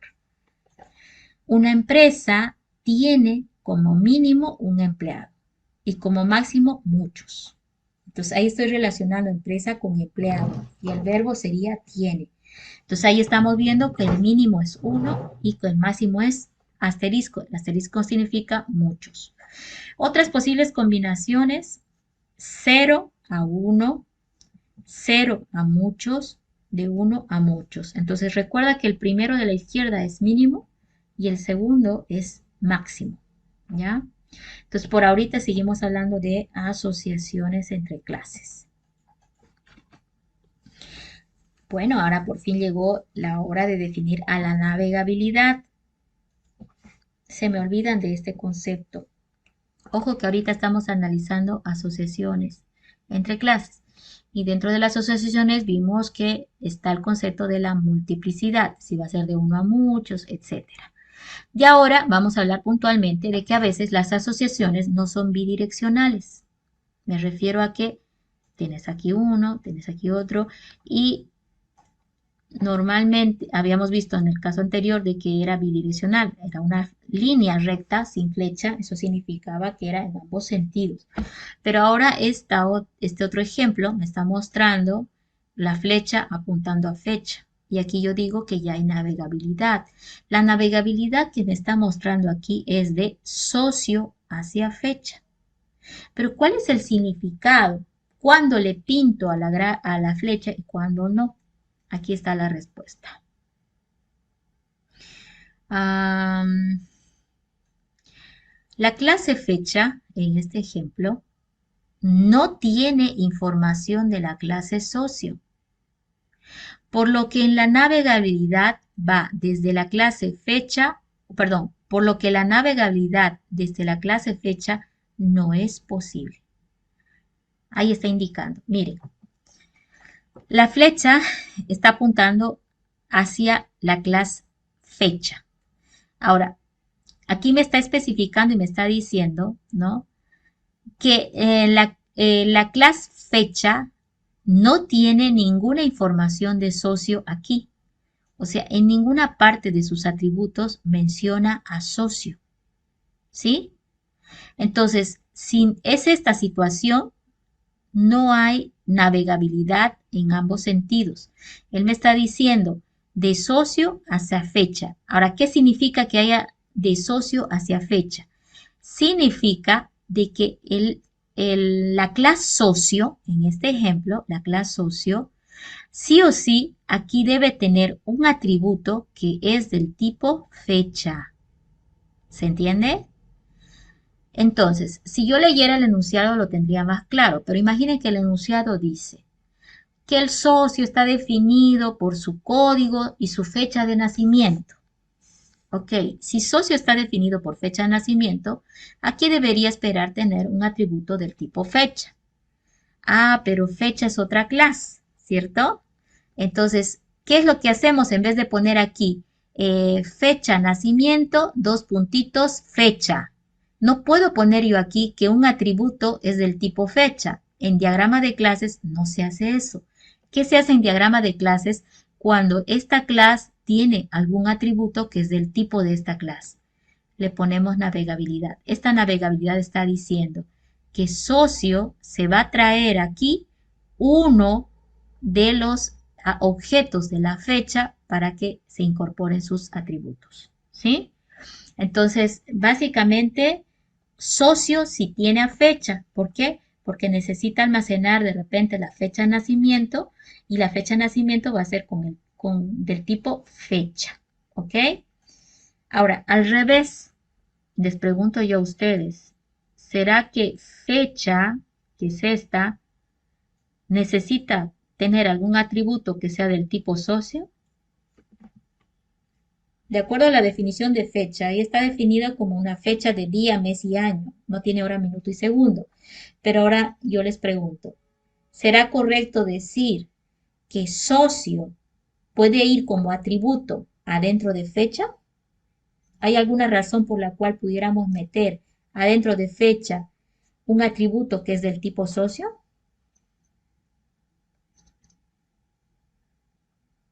¿Hay algún motivo ¿Podría por el ser cual? algún contrato o algún servicio que el socio brinde en esa fecha? Pero ese es el socio. Llegada, entrada, salida. Pero ese es el socio. Aquí yo voy a anotar lo que me están diciendo. Fecha de contrato. Es del tipo fecha. ¿Sí? Fecha de ingreso. Es del tipo de fecha. Fecha de salida. Es del tipo fecha. Por eso la navegabilidad está apuntando a fecha, porque dentro de socio tú tenés algunos atributos que están definidos con el tipo fecha, pero no se lo pone aquí. Es un error ponerlo aquí. Se pone la línea con navegabilidad hacia la otra clase porque me está diciendo que dentro de socio tengo un atributo del tipo fecha. Y aquí yo, bueno, normalmente lo deja sin rol, pero yo les digo a los estudiantes, pongan acá como rol el nombre del atributo que deberías tener dentro de socio. Por ejemplo, aquí se entiende que fecha alta, ¿sí? Entonces eso significa que dentro de socio existe un campo fecha alta que es del tipo fecha, ¿no? Entonces ahí está correcto todo, pero ¿será posible que por algún motivo yo aquí dentro de fecha pueda poner, por ejemplo, a ver, no sé, ah, dueño, no sé, encargado, no sé, del tipo socio? O sea, ¿será correcto definir a la clase fecha y adentro de esa definición de la clase fecha meter un atributo del tipo socio? ¿Habría alguna razón para hacerlo? No, No, no no. tiene contexto. Por esa razón no puedo dejar, por esa razón no puedo yo dejar esto sin pintar. Si no pinto, estoy diciendo que es una bidireccional. Y al decir bidireccional estoy diciendo esto, ¿no? Y eso sería un error, porque le estarías diciendo que socio tiene atributo tipo fecha, que es fecha alta, y que fecha tiene un atributo que es del tipo socio. Incorrecto. Entonces, tengan cuidado con la navegabilidad. Y el hecho de que aquí no escribo el atributo que es del tipo de la clase. Esta flecha me dice que socio luego va a tener acá un atributo que es del tipo fecha. Y bueno, acá yo normalmente le pongo el nombre del atributo para recordar qué poner acá al momento de implementar. ¿Sí? Bien, entonces eso sería el concepto de navegabilidad. Clase asociada, lo he mencionado al principio, les dije que con este lamentablemente no vamos a poder hacer pruebas. Lo pudiéramos hacer si utilizáramos, por ejemplo, en Embarcadero, el Data Source Database, el Data Source Table. Esos son algunos componentes para manejo de bases de datos y tablas. Es que ellas nos pudieran permitir hacer el ensayo de almacenar información tipo maestro detalle. Entonces, no lo vamos a hacer porque nos estaríamos alejando del objetivo, pero por lo menos voy a especificar el concepto de la clase asociada. Ojo, en el proyecto de ustedes, si existe, lo tienen que diseñar en el diagrama de clases. Que lo podamos implementar va a depender de las herramientas que sepamos utilizar, ¿ya? En Java esto es más fácil de manejar que en C. En C es un poco más complicado, pero de todas maneras, ¿cuál es el concepto de la clase asociada? La clase asociada en este ejemplo es esta. Esta es la clase asociada. Se la distingue porque miren, viene con líneas punteadas y está viniendo de una asociación. La asociación vuelo y frequent flyer, ¿sí? Vuelo y viajero frecuente, son dos clases que están asociadas. Derivado de la asociación de estas dos clases, pueden hacer una nueva clase que dice Mileage Credit, crédito de millas.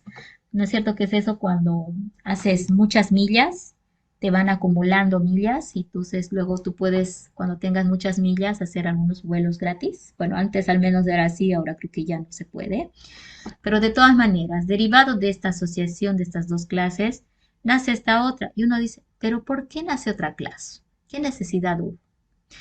Cuando dos clases se asocian de muchos a muchos, como están viendo acá, fíjense, eh, un vuelo como mínimo tiene 0 viajeros frecuentes y como máximo puede tener muchos viajeros frecuentes. Desde el otro lado, un viajero frecuente como mínimo puede estar en 0 vuelos. Un viajero frecuente como máximo puede estar en muchos viajes. Entonces, cuando hay una asociación entre dos clases de muchos a muchos, fíjense que a ambos lados es múltiple, ¿sí? De muchos a muchos, es cuando nace una clase asociada, pero no solamente por la multiplicidad, sino también por el hecho de que cuando se han asociado estas dos clases, hay cierta información que ha nacido en este momento y que no hay dónde grabar. El único lugar donde se puede almacenar información es dentro de la clase, en los atributos, pero aquí como esta es asociación no se puede, no puedo ir y meterlo aquí ni meterlo acá. Entonces es ahí donde decimos, cuando hay información adicional que nace en el momento en que están asociándose las clases, pues nace la clase asociada. Porque esa información o datos que era necesario almacenar van a irse a depositar a la clase asociada. Por ejemplo, ¿qué atributos han nacido de esta asociación? Aquí dice base millas y bono millas, ¿sí? Entonces seguramente es cuántas millas está haciendo y el bono por millas que le van a dar, no lo sé, pero ahí están, dos datos que están naciendo a partir de la asociación de estas clases. Entonces esa es la famosa clase asociada.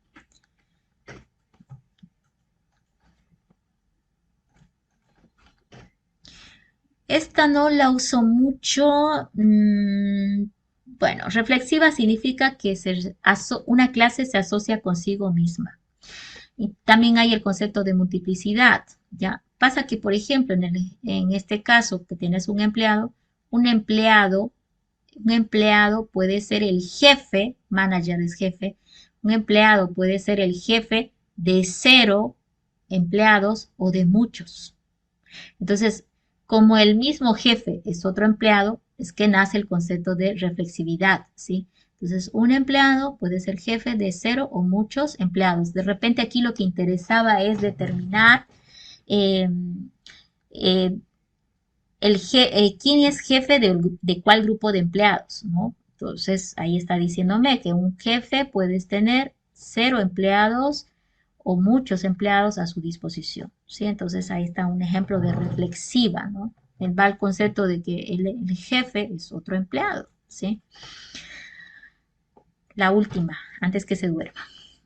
Concepto de agregación. Lo hemos estado empujando. De las asociaciones que hemos visto, vimos primero la asociación simple de una clase a otra, vimos la multiplicidad, ¿ok?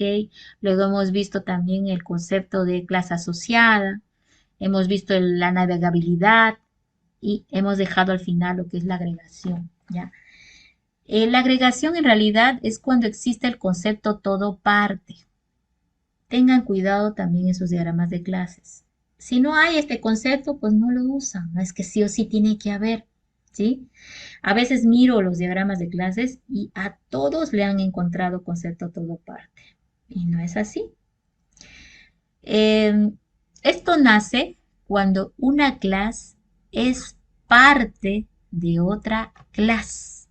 Va por el principio ahí. Una clase es parte de otra clase. ¿Ok?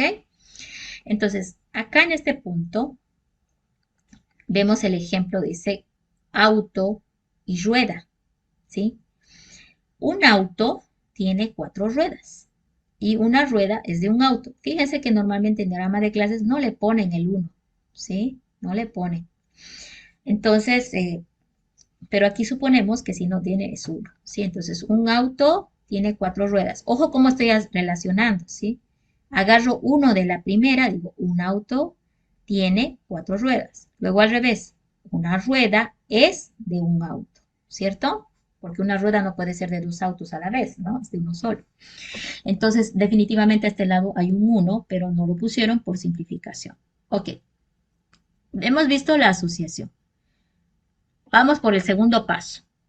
Al momento de asociar, hemos tenido que definir la navegabilidad, la multiplicidad, ojo, ¿sí? Primero esclarezcamos eso. He definido la multiplicidad y el verbo o el rol por el cual se están vinculando estas dos clases, ¿sí? Básicamente, la rueda es del auto, más o menos significa esto, ¿sí? Ahora, ya identificamos, uno, la multiplicidad y el rol. Voy a otro paso.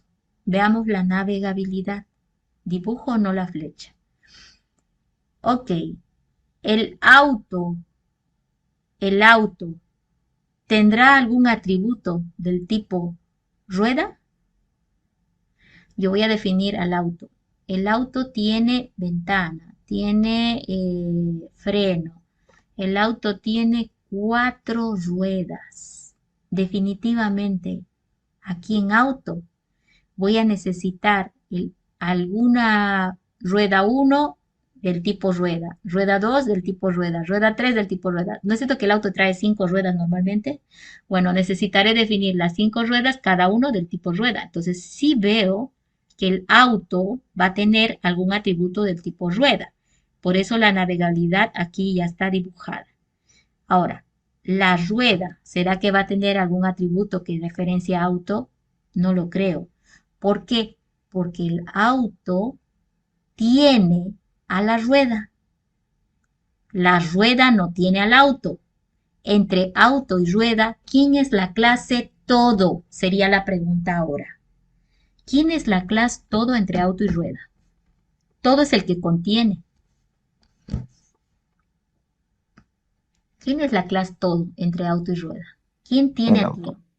El auto. El auto tiene a la rueda, ¿cierto? Entonces, cuando nosotros vamos a graficar lo que es el concepto todo parte, es cuando vamos a encontrar el concepto de que uno es parte del otro, la rueda es parte del auto. Bien, la rueda es parte del auto. Ahora, ¿quién es la clase todo? ¿Quién tiene a quién? El auto tiene a la rueda. Entonces, la clase todo es auto. La clase todo viene pegado con un diamante, ¿sí? La clase todo pega el diamante. Y la clase parte viene con la flecha de navegabilidad, ¿sí? Entonces, el concepto de agregación se lo define con este diamante, pero a veces se me olvida la flecha de navegabilidad, porque esto le dice que alguno de atributo del tipo rueda va a venir a auto. Y eso es lo que estamos definiendo aquí. Ahora, este diamante puede ir pintado o ir despintado como está ahí. Cuando está despintado significa agregación. Cuando está pintado significa composición. Hay dos conceptos ahí que tenemos que diferenciar, agregación y composición. Ambos son concepto todo parte. Bien, vamos a analizar el caso de la rueda con el auto. Si el auto, por decirte, se fregó el motor, el freno, lo chocaron, quedó nada, y lo único que se salva de repente es la rueda, ¿será que lo van a botar al auto completo? A pesar de que la rueda sí funciona, ¿no, cierto? Si sirven las ruedas, esa rueda puede ser utilizado para otro auto, simplemente se lo saca, ¿sí? Entonces ahí estamos viendo que si el auto muere, ¿no? Si es destruido, la rueda puede sobrevivir sin necesidad del auto. Entonces a eso llamamos dependencia de vida que no es fuerte. No hay una fuerte dependencia de vida entre el todo y la parte. Puede morir la clase todo y la clase parte sobrevivir para tener otro objetivo. En este caso, muere la clase auto, la rueda puede estar para ser relacionado con otro auto, ¿cierto? Entonces, en todo contexto pueden vivir de manera independiente. No hay fuerte dependencia de vida entre ambas. Entonces, ahí es donde aparece la agregación. Todo lo contrario es la composición. Cuando la dependencia de vida es alta entre la clase todo y la derivada, nosotros le llamamos composición. Y cuando determinemos eso, tenemos que pintar el diamante. ¿Sí? Entonces veamos si aquí tengo un ejemplo. Acá está. Ok, la clase todo en cualquiera de los casos tiene el diamante pegado, pero cuando es composición tengo que pintar y cuando es agregación tengo que dejarlo en blanco, ¿sí? Entonces, acá está haciéndome un ejemplo. Tenés la clase fecha y la clase persona. Recuerden que persona tiene atributo del tipo fecha, ¿no es cierto? Entonces, definitivamente, persona tiene a fecha, ¿cierto? Porque aquí en persona puede haber fecha de nacimiento del tipo fecha, etcétera. ¿Sí? Entonces, persona tiene a fecha. Le estoy poniendo la navegabilidad para que quede claro. Ahora, mi pregunta aquí es, ¿pinto o no pinto el diamante? ¿Composición o agregación va a venir acá? ¿Qué pasa si muere la clase todo? ¿Cuál es la clase todo entre fecha y persona?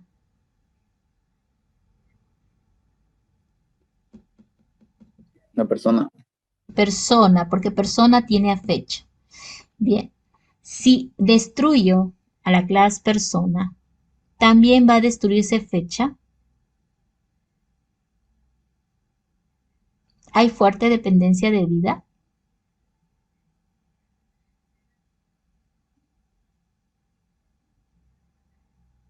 ¿La clase fecha solamente era para ser atributo de persona? No, ¿cierto? Puede ser atributo de otro sinnúmero, de un sinnúmero de otras clases. No hay fuerte dependencia de vida entre persona y fecha, porque fecha puede sobrevivir sin necesidad de que persona esté pues activa.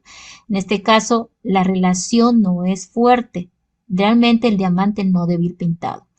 Al eliminar la clase persona, la clase fecha pudiera sobrevivir sola para interactuar con otras clases.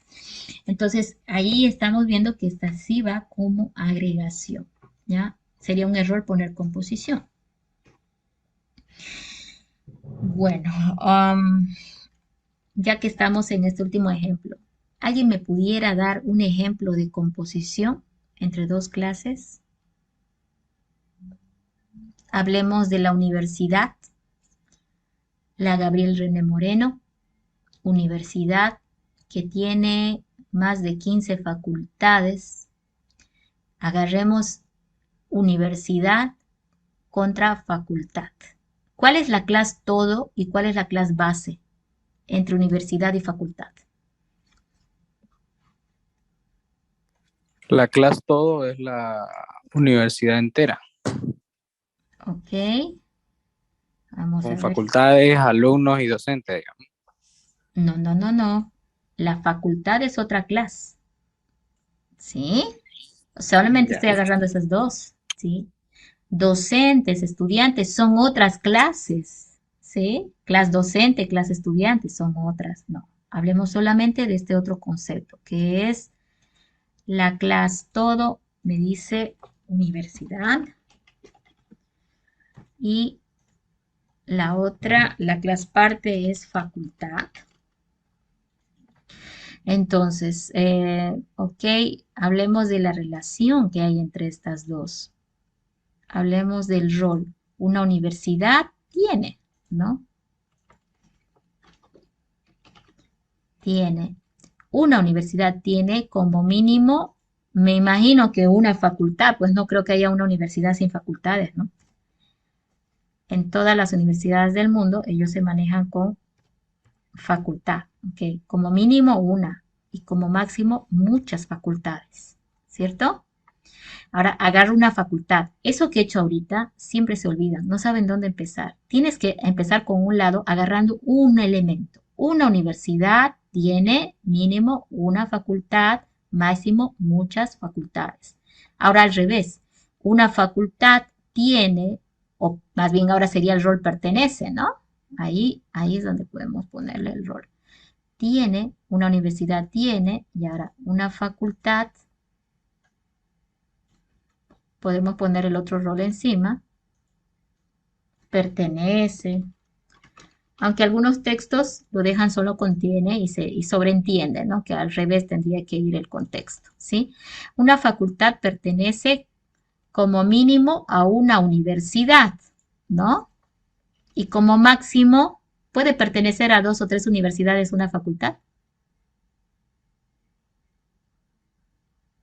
Una facultad puede pertenecer a dos o tres universidades. No. Imposible. Entonces ahí iría así, pero No. correcto, es no la respuesta. Pero mire, ha quedado así. Normalmente no lo dejamos así, se ve un poco raro, ¿no? Entonces se simplifica y se deja así. Cuando está así solito, significa que como mínimo es 1 y como máximo también es 1. Y algunos textos van más allá. Bueno, cuando sea así, no lo ponen, ¿no? Pero yo prefiero ponerlo para que quede claro. Ahora, vámonos con el concepto todo. El todo sería para nosotros la universidad. Eso es lo que me dijo el compañero y es correcto. La clase todo aquí es universidad. Y eso significa entonces, a ver, esta línea. Ok. Entonces eso significa que la clase parte es facultad. Entonces también ahí hay que mencionarlo con la navegabilidad. ¿Sí? Entonces seguramente en universidad voy a tener un atributo vector de facultades, ¿no? Un vector de facultades. Seguramente, me imagino. ¿No? Luego vamos a hablar de la programación y eso es lo que va a aparecer. Ok, ¿qué me falta aquí? Ah, con todo parte. A ver, ¿muere la clase universidad y será que muere la clase facultad también? ¿O podrá sobrevivir si muere la universidad, la facultad? ¿Es composición o agregación? Ahorita está como agregación y me pregunto si más correcto sería una composición. ¿Qué pasa si en el contexto de eliminar? Eliminar es que borras. Si, bueno, imagínate que los alumnos se han portado tan mal que agarra el nuevo gobierno y dice, cerramos la Gabriel René Moreno. ¿Sobrevive la facultad o no? No. No, no sobrevive. Ahí hay una fuerte dependencia de vida, ¿sí? Fue un ejemplo, nada más el de portarse mal. Ya no es un ejemplo que no. Ok, aquí lo vamos a pintar. Necesito que esto en el diagrama de clases esté bien especificado. Lo que pasa es que cuando vamos ya a programación a nivel de base de datos, esto es muy importante, porque es cuando está la agregación de esta manera, va a conllevar una eliminaciones en cascada. ¿Qué significa eliminación en cascada? Que cuando se elimina esto, automáticamente se eliminará este también. ¿Sí? Esa es una eliminación en cascada. Cosa que si no lo pintas, significaría que eliminas esto y este queda suelto. ¿Sí? Si no lo pintas. Entonces, es por eso que a nivel ya de datos, ¿no? Tiene esa importancia. Pero de todas maneras, luego vamos a ver nosotros que a nivel de programación básica con lo que vamos a trabajar, realmente no hay mucha diferencia entre la composición y la agregación a la hora de programar. De todas maneras, diagrama de clases debe identificarlo correctamente. Y normalmente cuando yo veo que han usado composición y agregación de manera exagerada, me llama la atención y les pregunto por qué motivo. Entonces tienen que justificarlo. Pues tal vez el problema lo tiene, pero muy raro, ¿no? Normalmente los diagramas de clases tienen uno o dos por ahí que están por agregación o composición, donde más es pura asociación simple, donde solo observo rol y multiplicidad, ¿sí? La navegabilidad también hay que observarla bien, no hay que equivocarse, ¿sí? De hacerlo al revés. Aquí claramente universidad debe tener algún atributo del tipo facultad. Me imagino que ese atributo es un vector donde está la lista de facultades que tiene la universidad. ¿Sí? En el contexto de facultad, ojo, pudiera ser también que en algún contexto la facultad necesita almacenar a qué universidad pertenece, aunque parece que no tiene sentido, ¿no?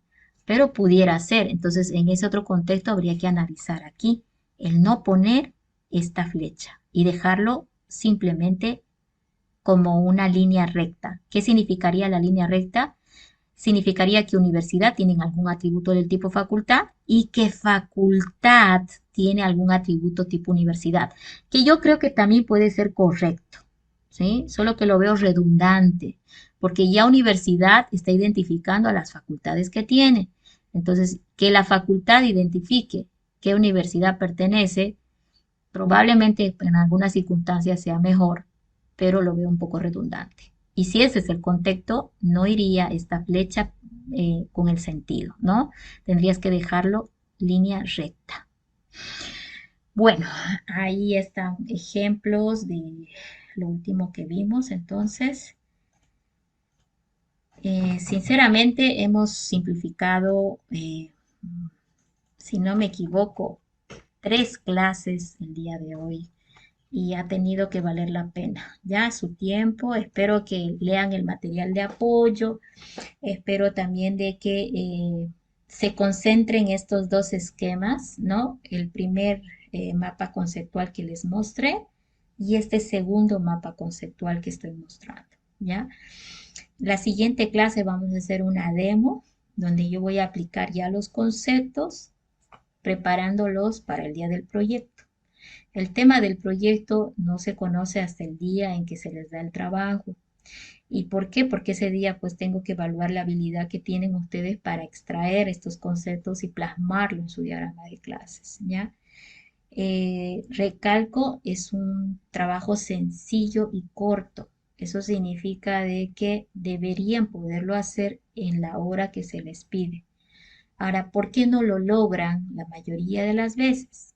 Porque cuando yo les digo empiecen a hacer, están haciendo y buscando en el apunte qué es clase, qué es objeto, qué es atributo, qué es método, cómo se asocia. Recién están estudiando. Obviamente no te va a dar el tiempo, porque hasta que tú asimiles y leas el enunciado y sepas cómo representarlo, se va a ir pues la obra y no has terminado, ¿no? Entonces, por esa razón, no justifica el que no lo hagan en ese tiempo.